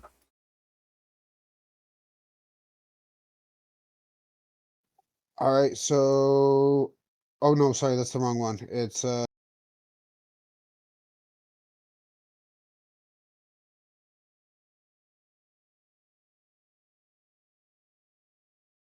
imperil.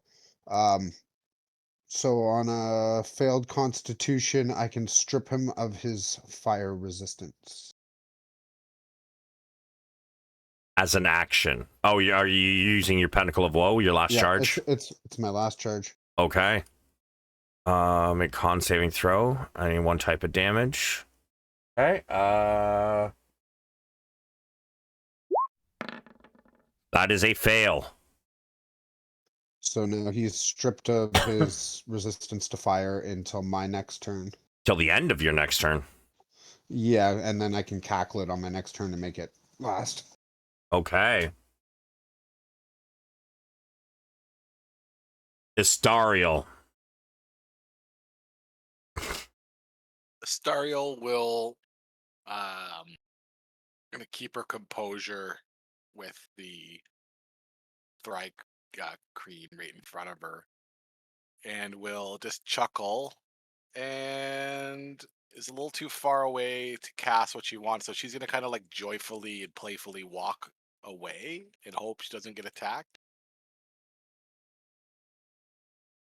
Keep going. You can Stariel, as she's kind of like walking away, she can tell that this creature's not happy about this deal. Yeah, so she kind of daintily walks away, and then we'll do a cure wounds on Cal. It's 25, so she can go 1 step forward, which she will. Will use her action to dash, so she can. Well, no, that doesn't make any sense. So we'll instead cast guidance on Shuck. We'll walk up. Oh, I can't reach Shuck. It's going to Albus. Albus is getting guidance. Wait, if you cast guidance, you'd lose bless. You know what? Roll me a constant a con save anyways for your bless. You took damage. Oh, I did. I am a warcaster. I am.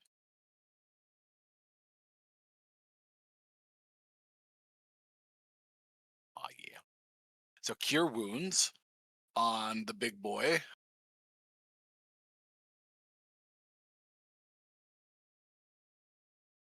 Boom. And this is a bonus action. Yeah, so can I just cast it again? Oh, that's not supposed to be Cure Wounds. It's supposed to be Healing Word. My bad. I'll be honest, you might want to use a healing word on your dude instead of guidance. I'm just saying. Well, yeah, and guidance to get rid of blast. Yeah. Yeah. So I'm going to do 2 Healing Words is my hope.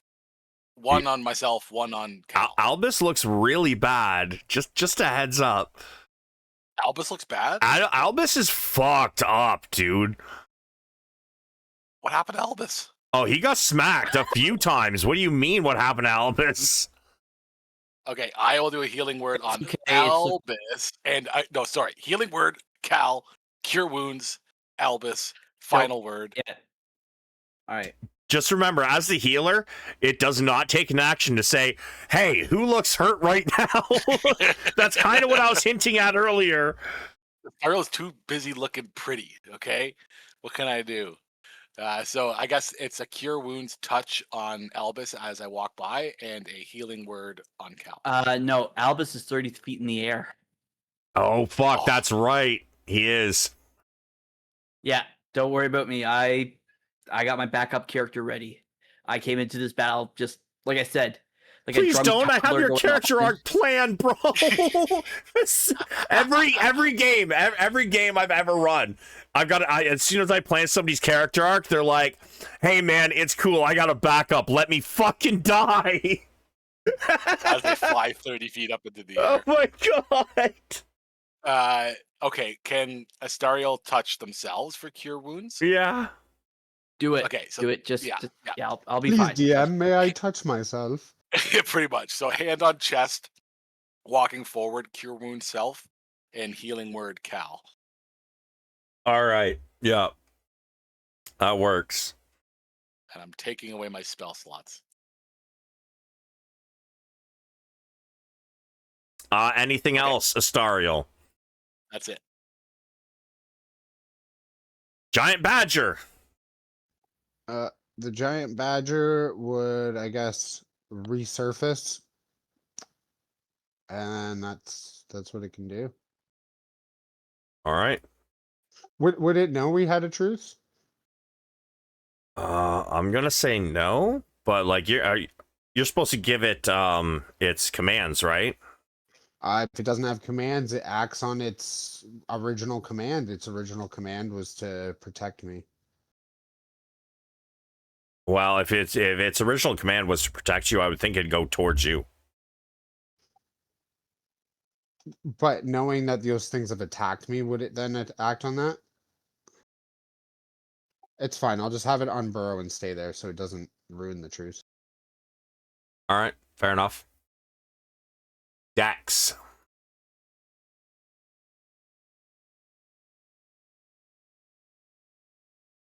If you're talking, it's not coming through.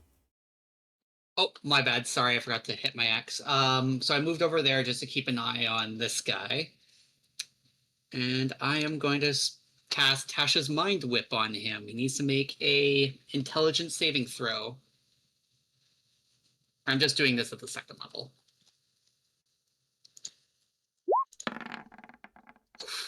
Wow.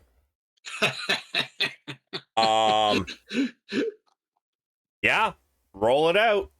All right, Tasha's Mind Whip. That is 12 damage. Okay, so because of the rule we discussed on session 0, it is not 12. It is right. with a fail. 24. Yeah, 24. I was right. Yeah, double it.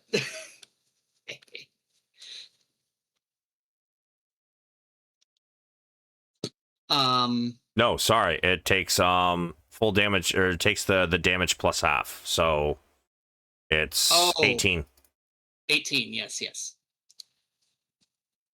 And now the more important thing is it can't take reactions till the end of its next turn, and on its next turn it must choose whether it moves, it does an action, or a bonus action. It can only do one. True. Kind of slows him down. Oh, it does. Like, yeah, the opposite of what Cal's doing right now. So, Got anything else? I'm just gonna go back into cover. That's about it.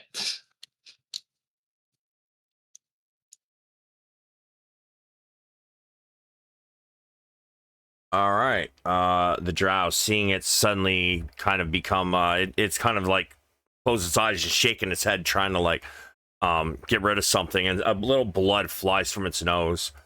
It's gonna take this opportunity to try and get some attacks in. Finally, which is okay. Oh, he's basically a monk. Nice.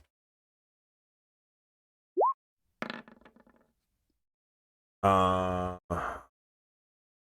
right, so that is wow. He hits it once. He hits it square in the face before it snaps its head back towards him, but it's kind of like a little bit dazed. Unarmed strike. Use one of the following effects. Let's go with a.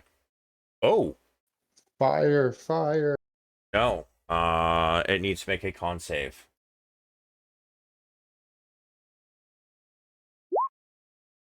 Which is a fail. So it is stunned, which means he gets to remake those last two attacks that would have missed. This thing Which has a holy terrible shit! constitution. Which means they still miss. Holy fuck! Oh my god. He's gonna fucking tear ass.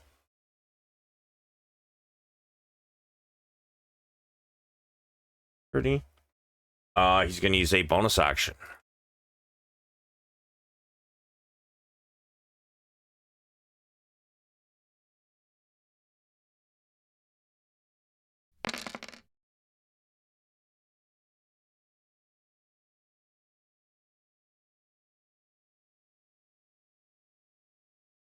All right. With that,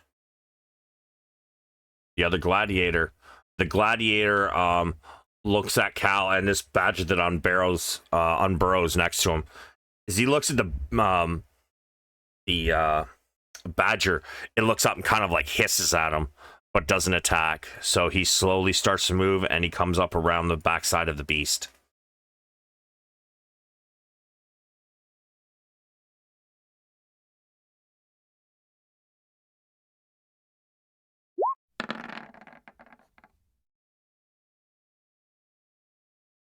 Hits with all attacks.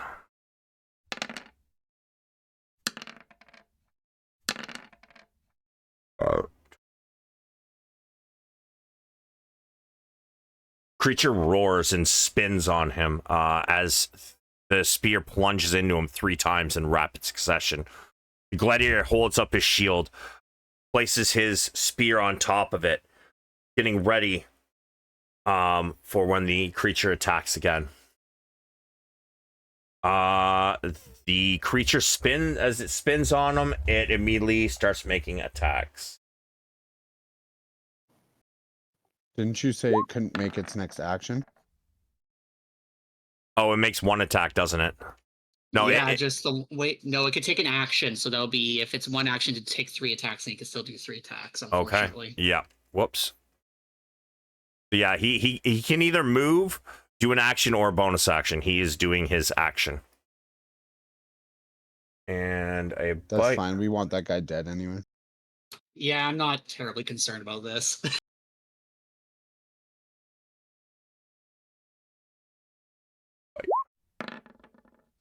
It lashes out at the creature, or at the gladiator, which its first attack is blocked. However, the second tentacle gets around and rips into his ribs.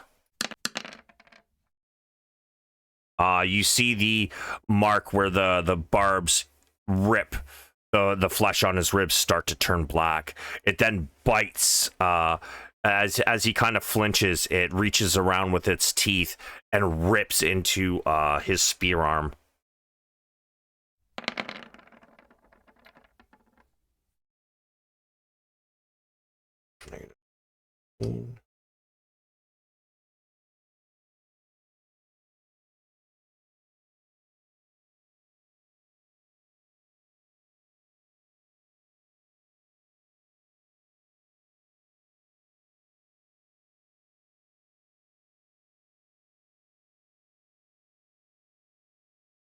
17.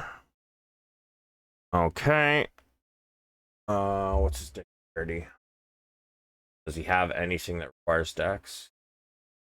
Everything is strength, except saves and skill checks. All right. Fair enough. Can you guys hear me? Can now. Now we can. Yes. Yes. Okay. All right. So yeah, as the its skin begins to turn black, where it has where he's taken damage. He's focused on me now. Take him out. Albus, you're up.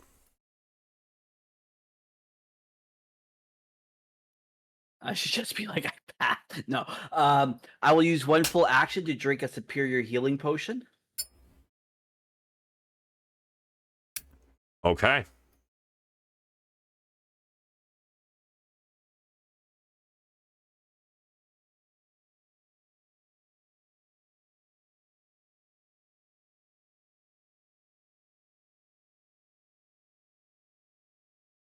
So that is 3d4, right?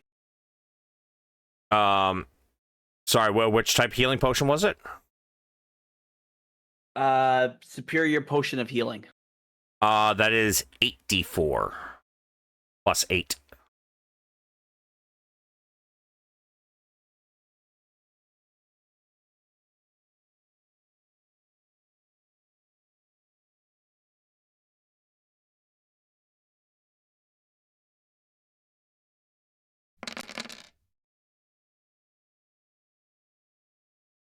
Very nice.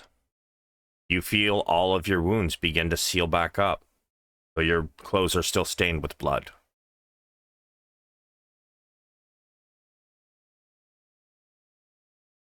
And, to prove I'm a team player, I'll throw 2 Eldritch Blasts at the creature. Okay.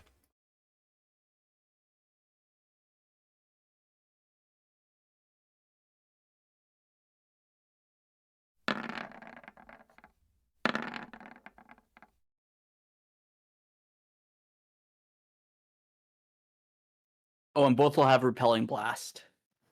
Are they supposed to be advantage? For height, yes. Yeah, Nice. those both hit. Okay, so first one.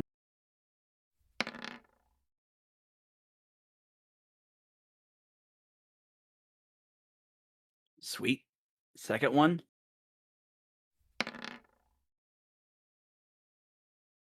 Okay. And So that'll push 17. them 20 feet back total. Yep. I already moved him back. 17, 21, 26.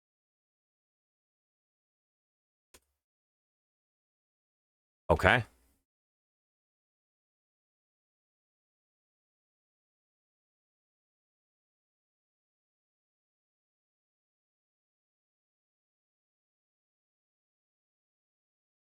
Bonus action or movement?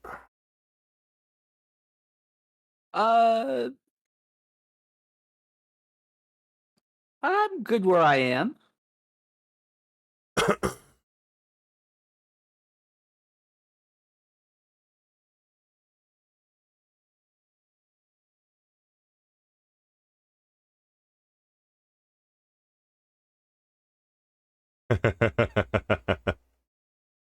You guys see this creature and all the blows it's taking. It is getting bloody. It is slowed.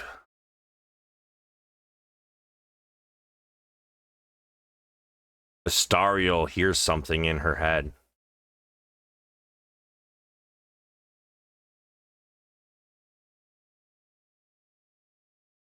She hears. Just kidding!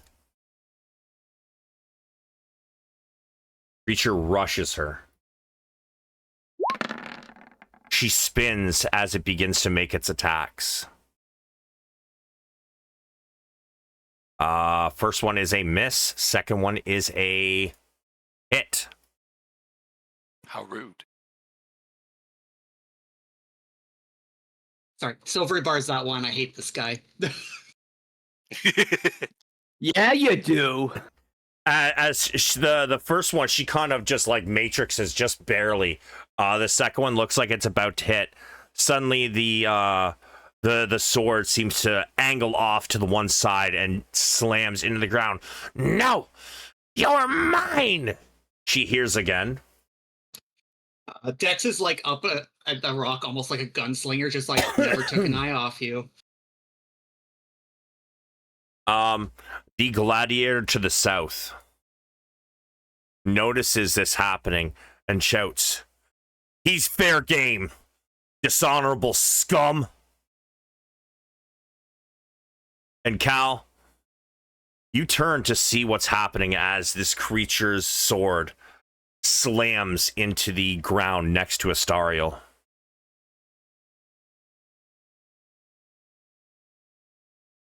Cal, X. Sorry. you are up.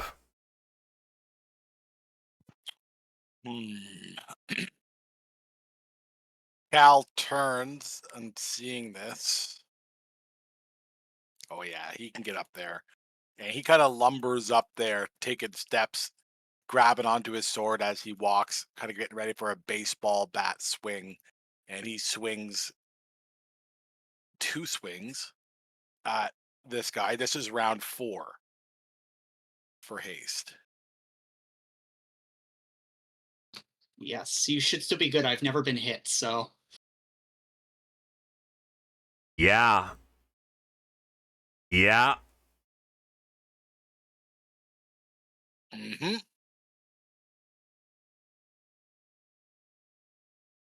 Ah, I forgot to take off Astral Spark. So it's only +2. Okay. 2, 4, 14. You know what? You would have just barely needed that second hit to finish him. Do you want to describe this as you lumber over to this creature and strike it down? Yeah, he literally has his sword up like a baseball bat as he's walking over, and he swings once, and the first hit kind of chops right into the neck, kind of taking the head half off, and then he pulls it back again and does the exact same swing, just completely decapitating this thing, if you'll allow that. 100%, dude. 100%. Yeah, 2 chops to the neck. Second one takes the head clean off. All right, and it falls to the ground. Green ooze splashing everywhere. Astariel is just covered in viscera. Yeah, he does the kind of hand on the shoulder smile to Astariel, like you're safe now, and then turns the attention back towards the action down here. We'll take one step this way, and will down a. Can I take a potion of heroism as a bonus action? No, potions are usually actions. Okay. The only reason I allow healing potions as a bonus action is because I think it's ridiculous to take a potion and then lose it all in the same fucking breath. You know what I mean? Yeah. Yep. So yeah, we'll not do that. You have haste, though, right? Isn't that interacting with an object? Or am I wrong? No, taking a potion is not. No, that's an action. Okay. All right, cool. Sorry. But you did remind me that I have way more speed than I thought I did. So he's going to come down here as well after that and stop about here. And that will be, I believe, just one moment. Quick scan. I think that'll be the turn. Yes, that is Cal. I think the truce is over. No, he said that guy was fair game. Oh, right. Yeah, because he went to attack Astariel. The one thing about gladiators is they are honorable, and that one proved not to be. We're probably lucky he attacked Astariel. Then, if he had run by me, I was gonna poison him. But in all fairness, you're not a gladiator, so it's okay. Yeah, and I'm also evil. And I feel like the gladiator wouldn't have noticed. He's a little busy. I mean, still getting poisoned would definitely, like, he would notice. But anyway, Shuck, you're up. Poisoned with a blow dart? Yeah. It's No, still, like the guy running by would notice, but I don't think the gladiator would have noticed I poisoned his buddy. yeah, exactly. But if he hadn't attacked Astariel, he wouldn't be dead right now. Yeah. All right, so I'm going to move to here.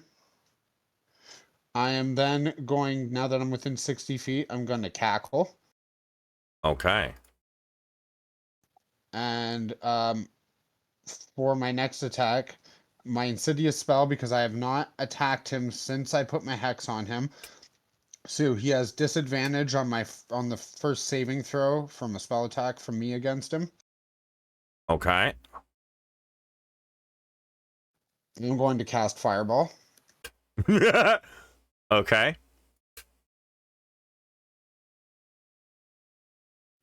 And where exactly are you placing it? How hurt does the gladiator look? He's not looking great, honestly. I want to hit them both. Are you sure? You said he's not looking great, right? He's not looking great, but you sure you want to end the truce before the thing is dead? Well, I'm evil, and to me, they already ended the truce. I'm hitting them both because I'm gonna hit him with another one right after. It. All right. Dex save, huh?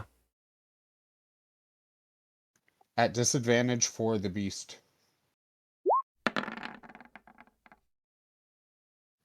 And he does not have any resistance to fire.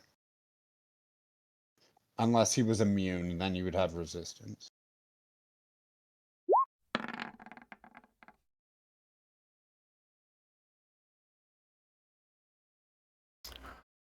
All right. Sorry, I didn't roll his at disadvantage. Roll that one again, and same roll. Well, hope y'all don't fight, or at least any of you don't die. So as the fireball blows up, engulfing the gladiator, as well as the fiend. 34.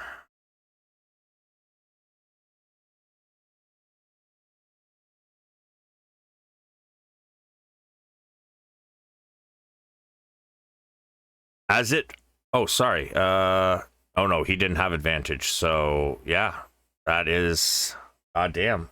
Oh wait, he has an ability, doesn't he? He sure does. Nope, no abilities. He does. He passes. Sorry. half damage. When it takes damage, it can roll a. Okay, sorry. Use damage. So he failed and takes full damage, and then his ability lets him take reduced. Yep. That's better than half damage.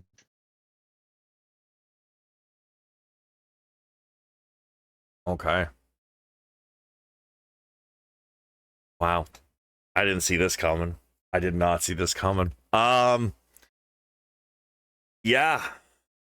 As the fireball erupts, the displacer fiend turns, only looking slightly harmed. And as Suspense. the gladiator, the fireball bursts somewhere in front of him, he puts his shield up and blocks. You're muted. Fuck's sakes! Going into a whole awesome description. As the fireball erupts, the displacer beast looks barely damaged. And as it explodes somewhere in front of the gladiator, he raises his shield as it engulfs him. Blisters begin to appear all over his body as the fire dissipates. You are just as dishonorable as him.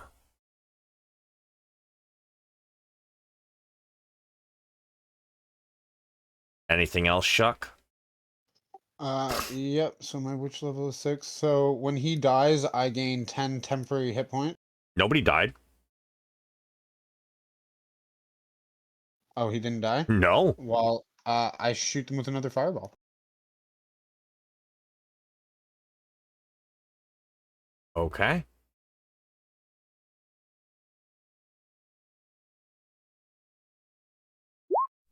That's not very good damage.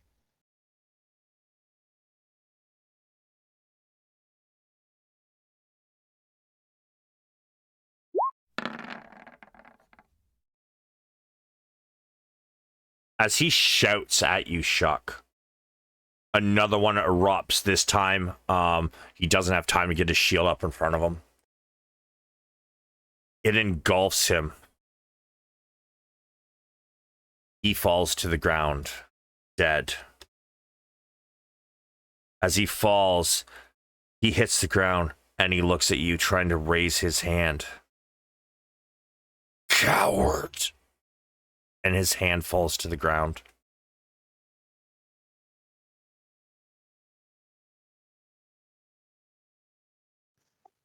Again, looking barely harmed by your spell. Oh, he's not dead? The man is. The fiend is not. Like, barely harmed, like, resisted it? Or, like... Like, past the save, so half the damage anyways. Oh, I thought you said you failed the first one. No. He would have, except he had... sorry, no, he didn't fail the first one. He rolled enough to succeed, and then I realized I didn't give him disadvantage, so I rolled again. He rolled the same number. Fair enough.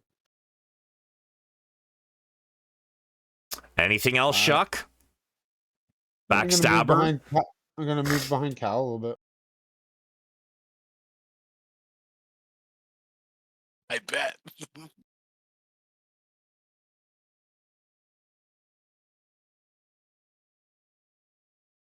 All right. Astariel.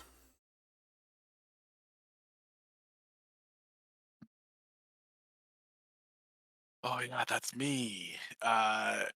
Astariel, still covered in bits. Kind of takes a second with a gross look on her face and turns around to see the fireball happen and walks a couple more steps forward. Let's see how far they can get.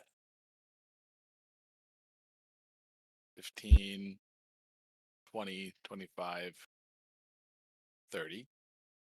Can they step on this guy for 30? Is that difficult terrain? Can I get into that space? I would say it is. It is 5 feet? difficult terrain because I mean, gifts are not small to begin with, so like it takes up the whole space. You may be muted, Savage. Hello, can you hear me? Yeah, we can. I can hear you now. Jesus Christ. I'm gonna say no because the GIF is large, and like a GIF is not going to be an easy body to stand on. Yep. That makes sense to me. And Astariel's gonna do another healing word. Yes, healing word. And will then finger guns at the fiend. Mm-hmm.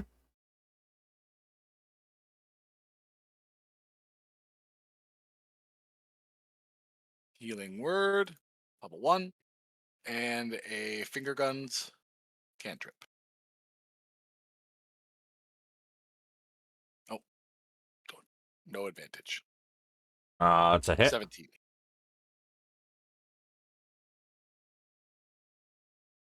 And that will be it for Astariel. Okay.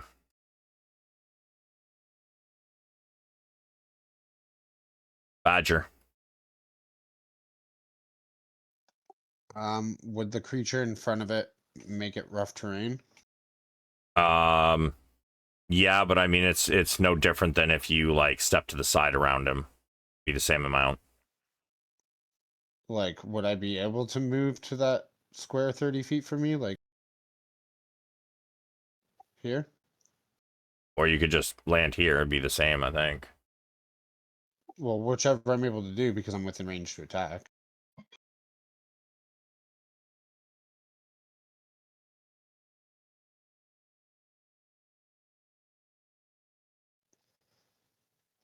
Jeez.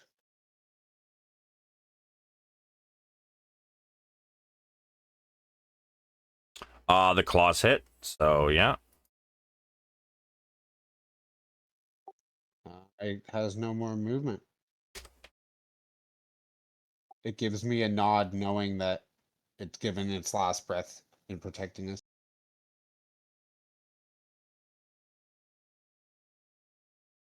Alright. Charges in, tries to take a bite, misses, but takes its rakes its claws down one of its legs, slashing it open. It's limping, it's bleeding heavily. Dex. Okay, so I forget you took away his resistance to fire, right? Yes. Perfect. All right, I'm gonna step forward, and because I'm above it, if I cast a bunch of scorching rays at it, will it be at advantage? Yes. Sweet. I'm gonna do that. I'm gonna do it. Where are you? All right, I'm just gonna do it at the second level.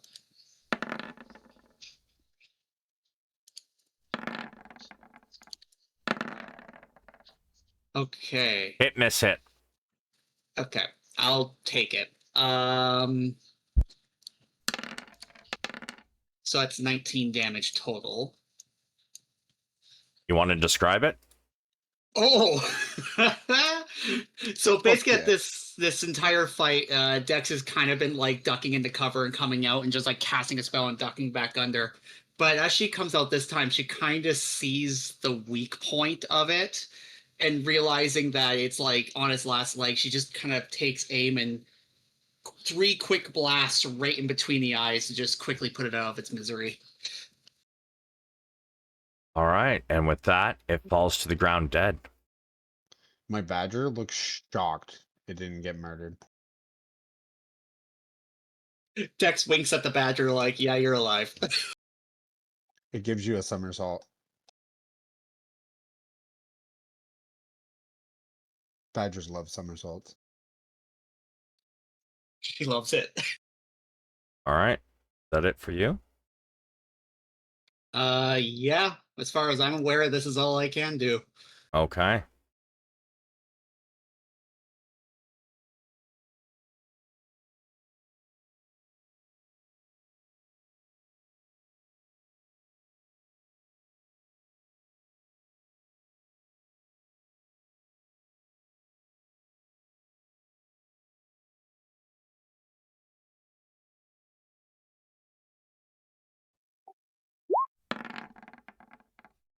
Fuck my life.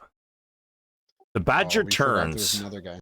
The badger turns, looking for what quarry is next. It spots the drow elf heading up onto this this rock here. Oh my god, I forgot about this guy. Yeah, how is he still alive? I thought he'd be the first to go, honestly. He almost was, but when everybody else engaged it, he ran, took a potion. Albus, you're still floating above this rock cropping. You see the creature. Now who's the racist? A creature. Oh, Creatures, anything alive. You called the Thrycreen an it.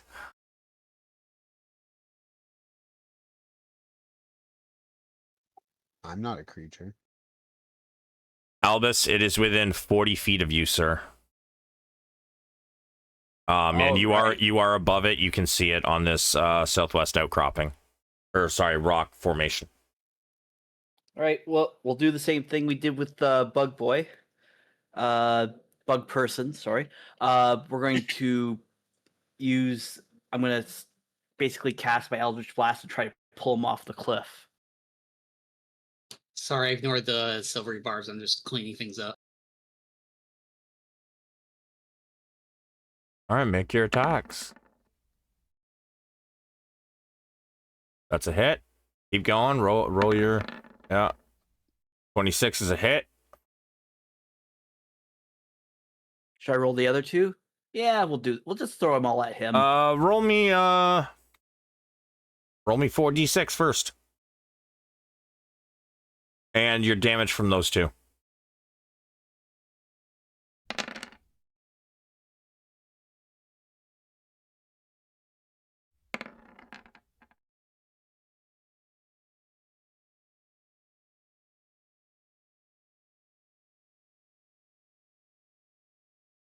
One more Sorry, damage. just getting the.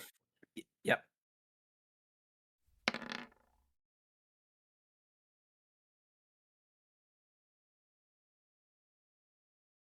He hits the ground, prone, slamming into the rock, bleeding from multiple places, including his head. But he's still breathing, right? Mm-hmm.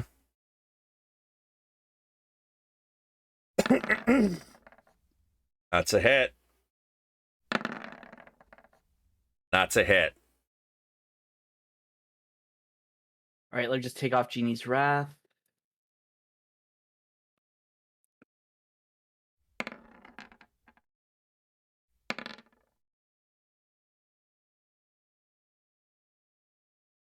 Could be worse. Couldn't have been much better either. You want to describe it? Well, he sees little Drow, on top of the cliffs, getting ready to jump on his companions, and goes to his go-to move of using Eldritch Blast to move his opponents around. So he throws two and then just watches them drop. Gets a little cocky, kind of frames them up in his hand like he's, does a framing thing, and then throws as it slams into his chest, and you just see all the air escape from the Drow's body and stillness.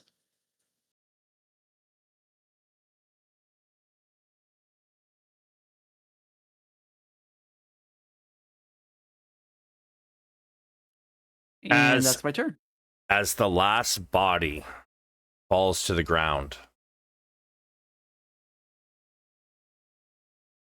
the crowd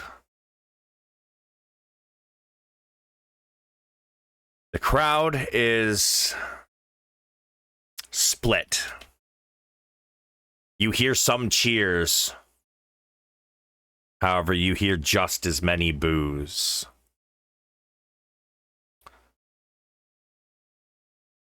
As you look towards the north, you see Prince Andrew stand.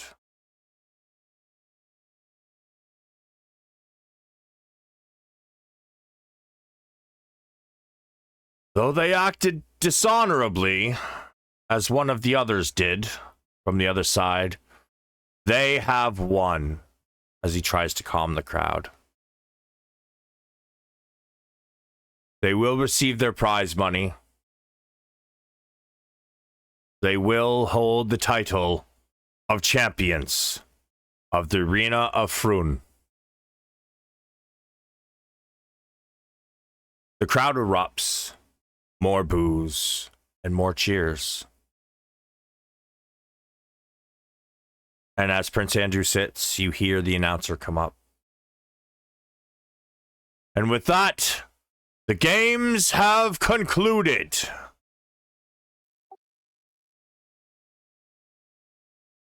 The crowd begins to disperse, but not before several people throw...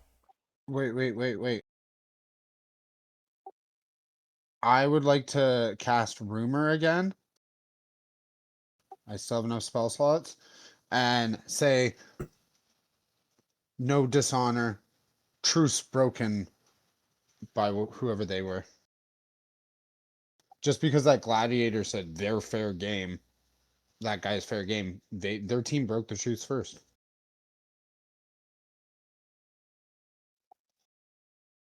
Why it's possible to discern generally. I didn't say all that, just the first part I said. That I Vesper's figured, just yeah.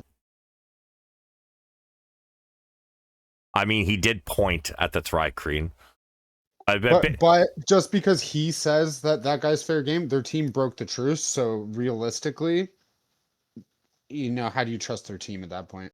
I get it. I'm telling you, like as a DM perspective, you role played it well. I mean, you went lawful evil because the card you drew. So what you did completely makes sense. From the gladiator's point of view, he is no longer part of their team when he says somebody on their team is fair game. But you still role played it correctly. I'm not going to give you shit for it. The crowd isn't going to understand, but now that you've cast this rumor, they might. Yeah, which is why I was doing that, because I don't want the crowd against us. I want us to be heroes, because that'll help us further our goals. You do see lots of people talking and whispering as they start leaving. The boos and the cheers both begin to abate at the same time. You are not sure. You know your rumor took hold, but how well, you are not sure. But as you all look up and see Prince Andrew looking down upon the battlefield, Shuck, you specifically, I want an insight, please.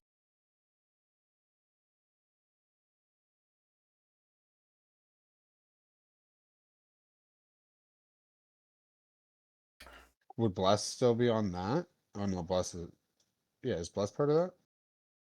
No, that is a skill check, which means it would have to be guidance. You're not really sure how Prince Andrew feels about it. And at this point,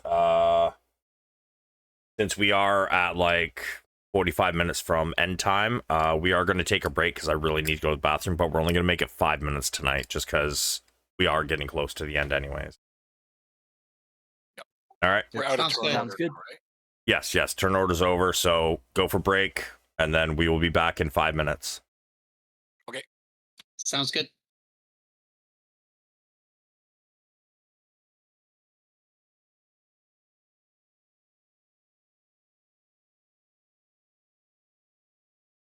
Welcome back, everybody. So, as the crowd dissipates,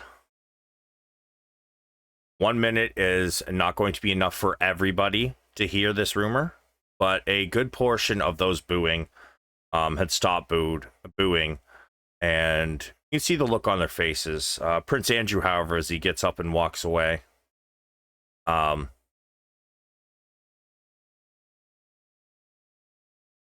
you can't tell whether he looks displeased or not.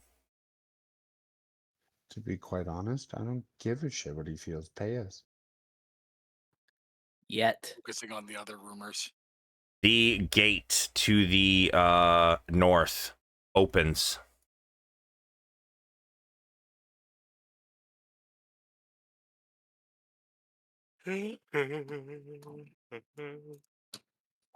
Because I don't know what's gonna happen when we get out there, and my badger's almost dead.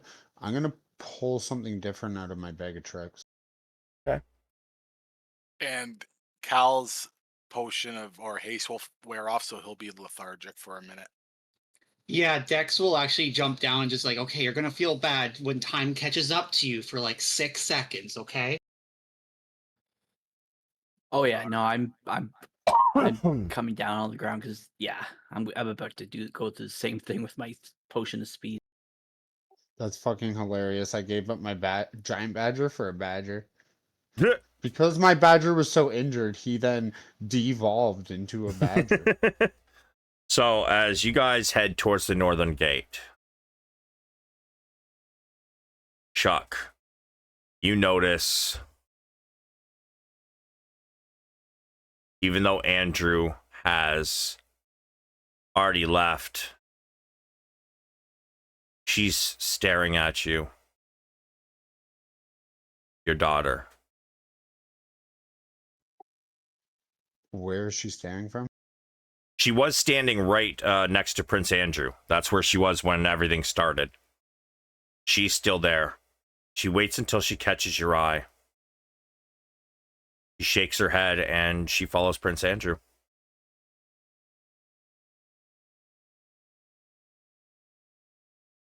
Wow, Albus. Wow. They're not going to need it. I'm just saying.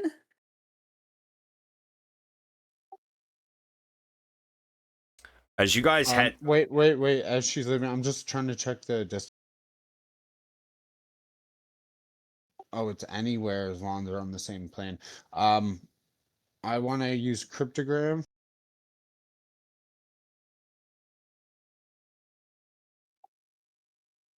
How many letters is it? 8. G.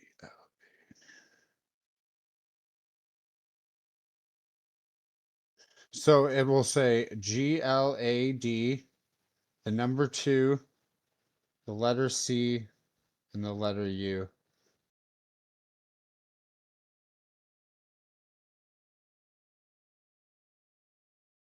Okay. And that one will drop right into her hand, not her pocket. Or I guess it would appear in front of them. It's either in front of them or in their pocket. As you guys continue inside, man with the clipboard waits there. Well, that was interesting. Well, yeah, so anyways, let me go get your payment, if you want to wait here. Sure you're tired. Please have a seat on the benches. I'll be back. A few moments later, you watch as 6 guards enter the room.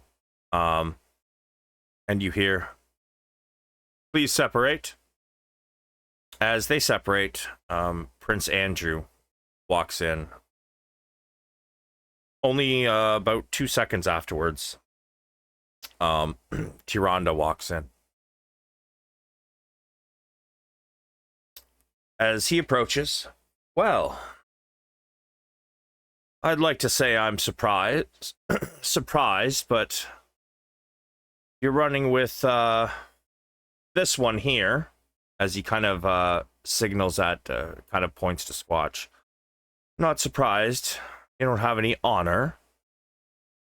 But it is what it is. Hurry up, pay them. Just one second, my lord. Prince Andrew looks at you all, says, "You have the title of champions. However, I cannot risk another riot. I don't think you'll be welcome to compete next year.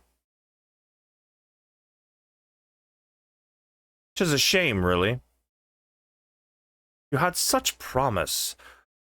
Agreeing to that truce was fantastic."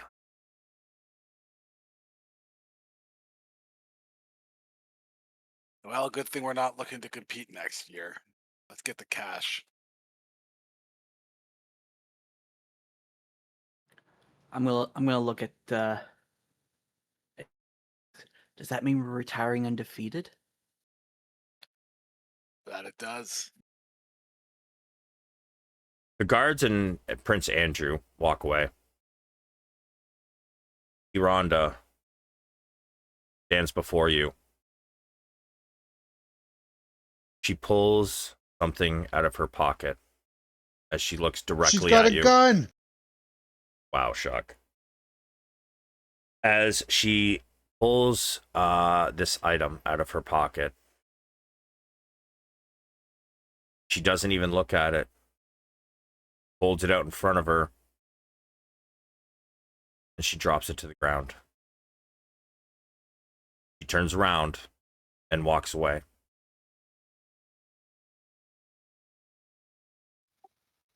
Jeez, these people are really really uptight, and we didn't break the truce. They did first. I'm supposed to take this guy's word for it that that he's not on that guy's team anymore? No.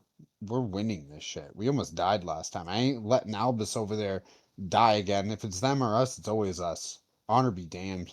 She stops, turns around. She marches towards you at a quick pace. You had me believing that you were a decent person. Oh, is Taronda my daughter? Yes. Oh. Ooh, somebody screwed up. I'm gonna turn around and be like, if protecting the people I love over anybody else and making sure none of them get hurt over the hierarchy of this uptight monarchy where they rule because of their blood, it's always going to be the people I love. And no matter how you feel about me, you'll always be part of that.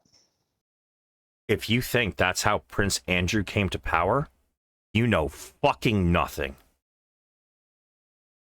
So teach me. Fuck you. She turns and walks away.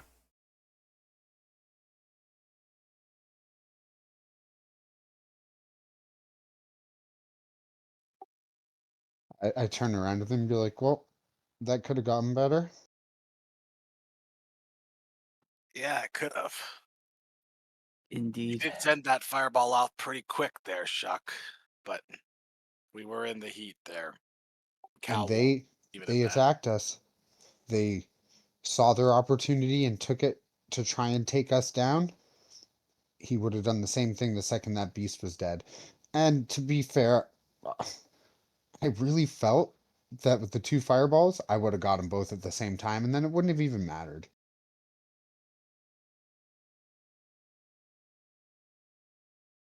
Yeah, I guess so, eh? And Cal will get ready to kind of pack up all the money, make sure we get what we came for. Does their expression or their demeanor towards me seem different? That is currently up to them. No, Cal mentioned this, as he said, just that fireball came pretty quick, but he's not making a big deal of it. I am going to say, however, you guys have noticed something has changed about Shuck in roughly the last 24 hours. This is probably not something she would have done prior to the last fight. Now, what Yeah, the reason absolutely. is, you don't know currently. Yeah, like player to player, like Cal definitely noticed, and that was him like kind of taking a dig at you, but not really. He was just kind of like, "Oh, that came pretty soon," but it kind of goes with your story. He's not making a big deal of it right now, but he noticed. Snorlaxon? Or, Do I sorry, notice Shuck? them noticing? I'll have you give me an insight.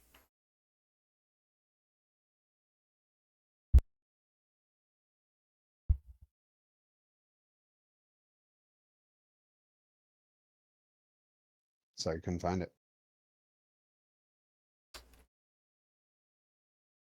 I'll say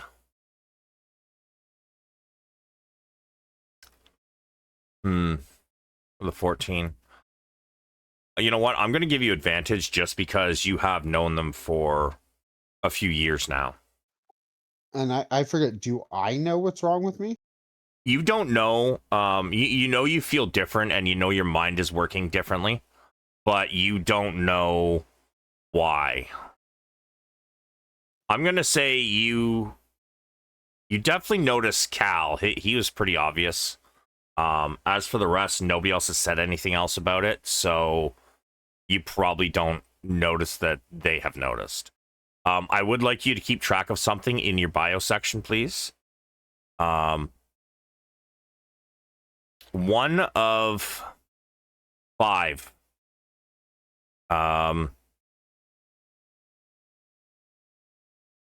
Character changes noticed.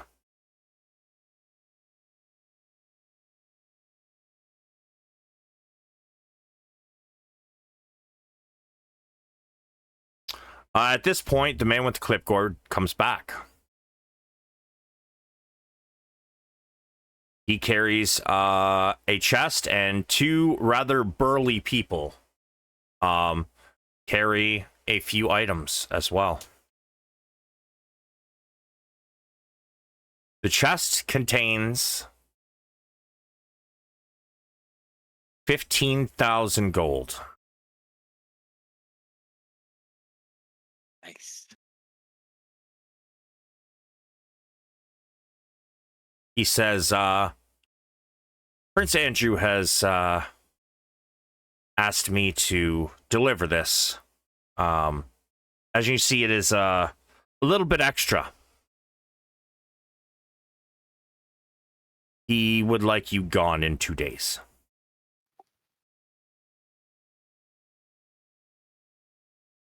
It's not that easy to get out of here. I'm sure you can understand. We'll be leaving Brawl, but it'll be as soon as we can on 2 days. Just 2 don't come days. barking at us if it's 2 days and 1 hour. 2 days. From right now. Cal will roll his eyes. He's giving you extra to go away. The prize money was only 5,000. Fair enough. The two burly men drop items. Strange items. Which we're going to roll for. Oh, and what was the thing that my daughter dropped? It is your cryptogram. But not my sending stone? Nope.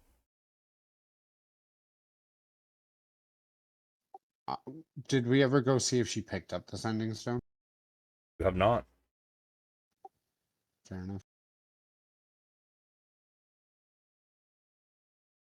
All right, we're going to go left to right. Cal. Give me a D6 and a D100.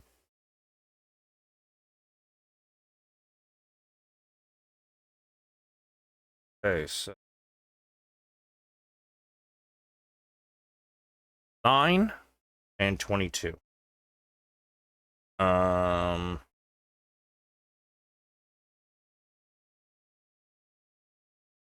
You can also give me one for Astariel as well.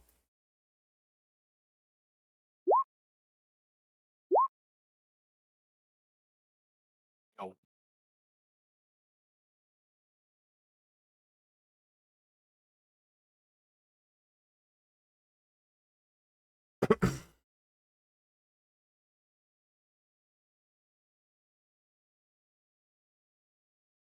You find a small weapon. It is a battle axe. Its handle seems to be made of raw wood. And it looks like it is grown around an axe head. Called Sweet Nature. Okay.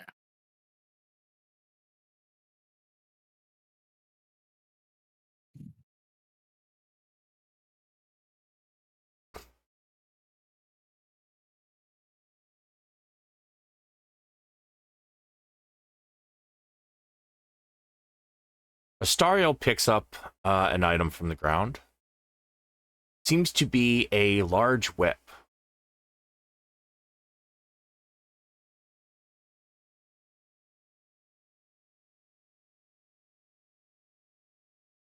Fuck's an asp.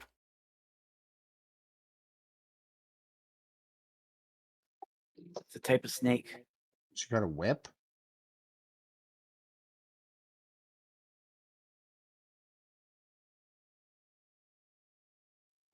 I'm definitely intrigued. It is actually vines. It's a plant. Skin of a large asp. Oh no, maybe it is Oh, yeah, you're right. In this case, it is a snake. So, a large snake seems to be woven into the leather of this whip. The asp's head sits nestled among the leather tassels at the tip. This is called the Whip of Fangs. Make sure you enter that fucking squatch cow, because I might want to be trading. So again, any items you guys don't want, Yep. you guys can elect to send have somebody put it in the bag of holding. Albus, or sorry, Shuck, you're up next. You're next on my screen. Okay, table 11. Number 73. Oh, that's a pretty good roll. What made it 11 when I got a 6? Because we're not using the first 5 tables. We're using 6 through 11. That's why it's a D6. Nice.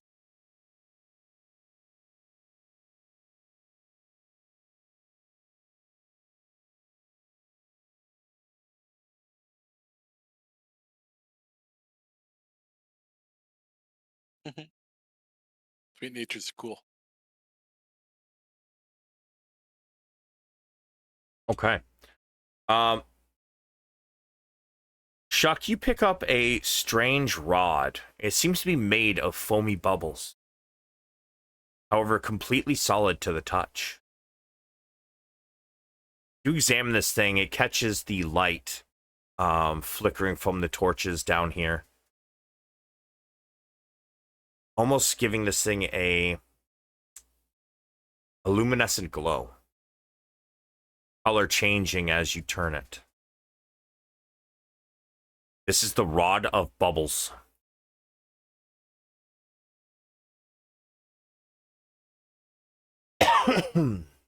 Albus. All right, here we go.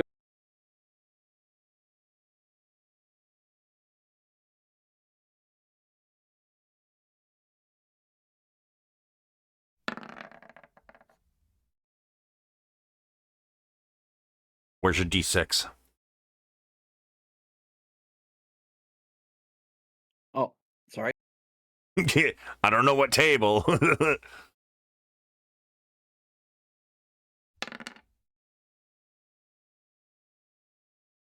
Okay. Could have been a better D100, but still, table 11, not bad. Ah! Okay. It seems to be a small token with an image of a cloud on it. This is feather token, cloud. And I mean punctuation : not, the word colon. Bad.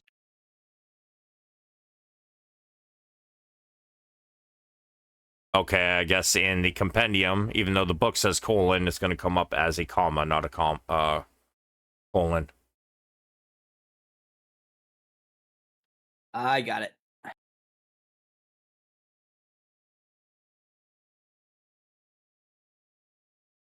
And Albus is just getting all of the fucking fly items, eh? Jesus Christ. Dex. D6. Well, I'm pretty fly for a white guy. Oh, sweet Jesus. That was gross. 8 and 16. All right.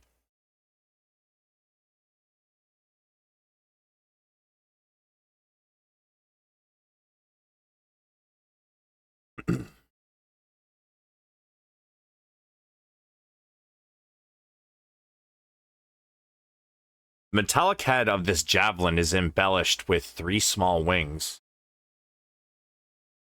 Golden color, though the shaft is wooden. This is the Gale javelin. Gale, as in Gale.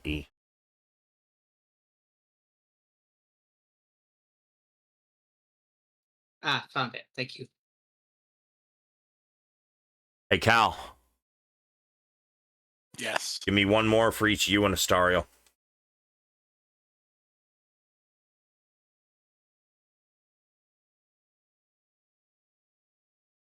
5, 51.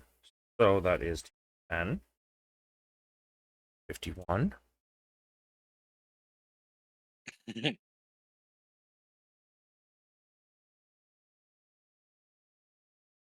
Getting double threes is impressive. All right, let me take a look at this.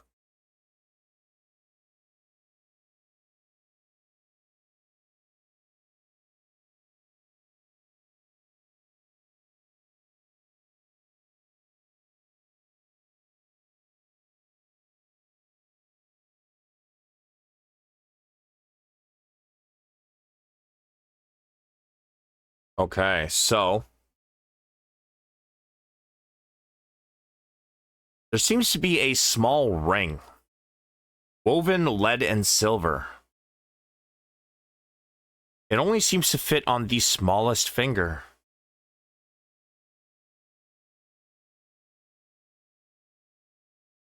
This is called Death's Mirror. Death's has an apostrophe.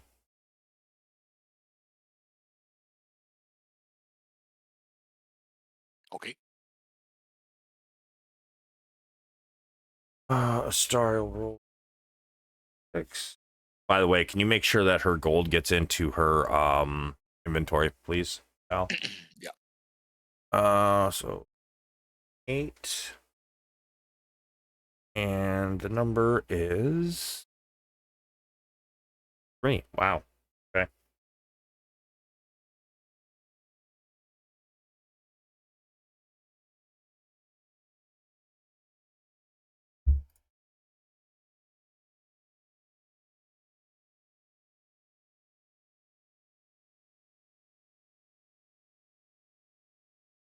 There seems to be a 60-foot length of fine wire.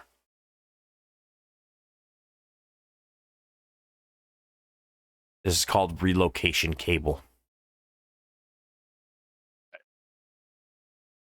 Relocation. Shuck. Yep. Another D6 and D100.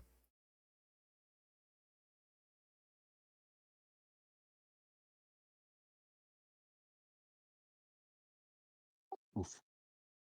9 and 23.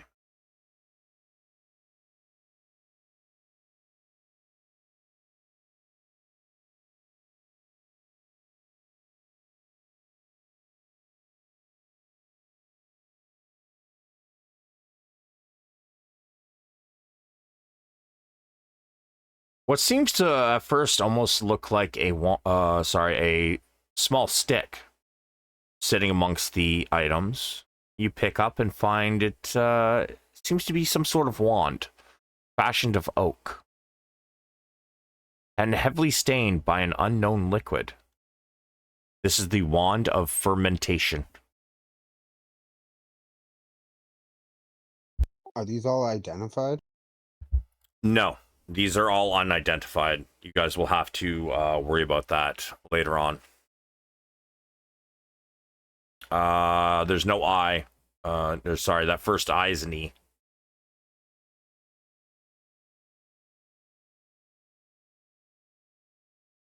Albus. One more time. One more time.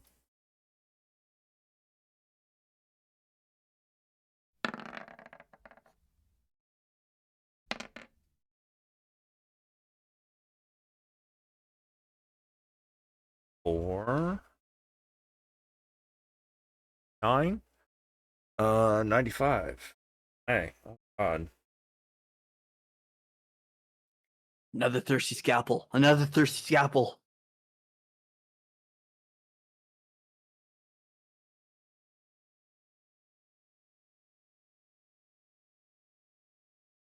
Pile of armor lays on the floor. It is half plate.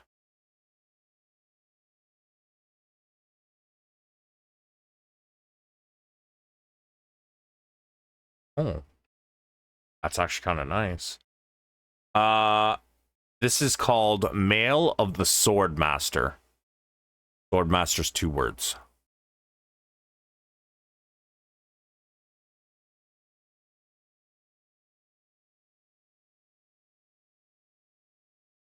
And Dex, one last time.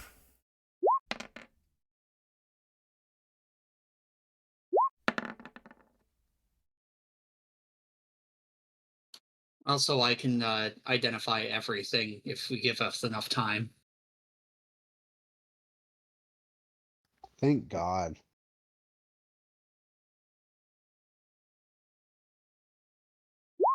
Yo, check this fucking wand out. Cal will take out his pipe of smoke monsters and start smoking. Yeah, I was looking at that and it's like, oh, that's so great. It's so nice. Not attunement. You get to smoke and make monsters. And it could come in useful. It could Nice. be situationally Ain't very nothing useful. wrong with some roleplay items, you know? I can And turn they any add its utility. non-magical liquid into fucking alcohol, even Oh my blood. god. It's amazing. Imagine recycling your own piss. I Isn't mean, that the best way to? there are other liquids, but But could you imagine if you only ever drank the alcohol made from your piss? Would you then eventually run out of you're piss? just like selling it. What's the secret recipe? You don't want to know. So, this item, it is a small circlet. It looks almost like a sun surrounding a diamond in the center of it, with a fine wire band that goes around the back of the head. You have found a circlet of blasting. And with that, everybody, we are going to end for the night. Sweet. That was good. So, Fantastic. I'm going to outro the stream. I'll be back in a couple minutes. Won't be long. Yeah.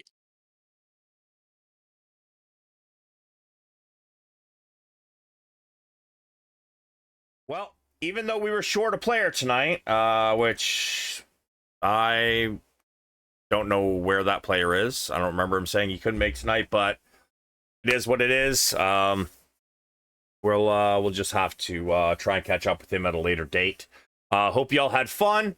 We are let's see what I got coming up. The rest of the games, the weekend is video games. I think I'm trying something new. At least a couple of those days. Some GTFO and Hunt Showdown. We're gonna be smacking some of that around. At some point, I'll probably pick up some more Mecha Break and maybe Cyberpunk as well. But we are here straight through until Monday. The rest of our streams are starting somewhere between 7:30 and 8 p.m. Eastern time. Next week, next Thursday, I will actually be heading out on vacation, so I will not be here until our D&D game on the Monday night. So hopefully we will see you all there. And remember, everybody, be savage or go home. Pieces. Help if I hit the right button. God damn it, I still didn't hit the right button.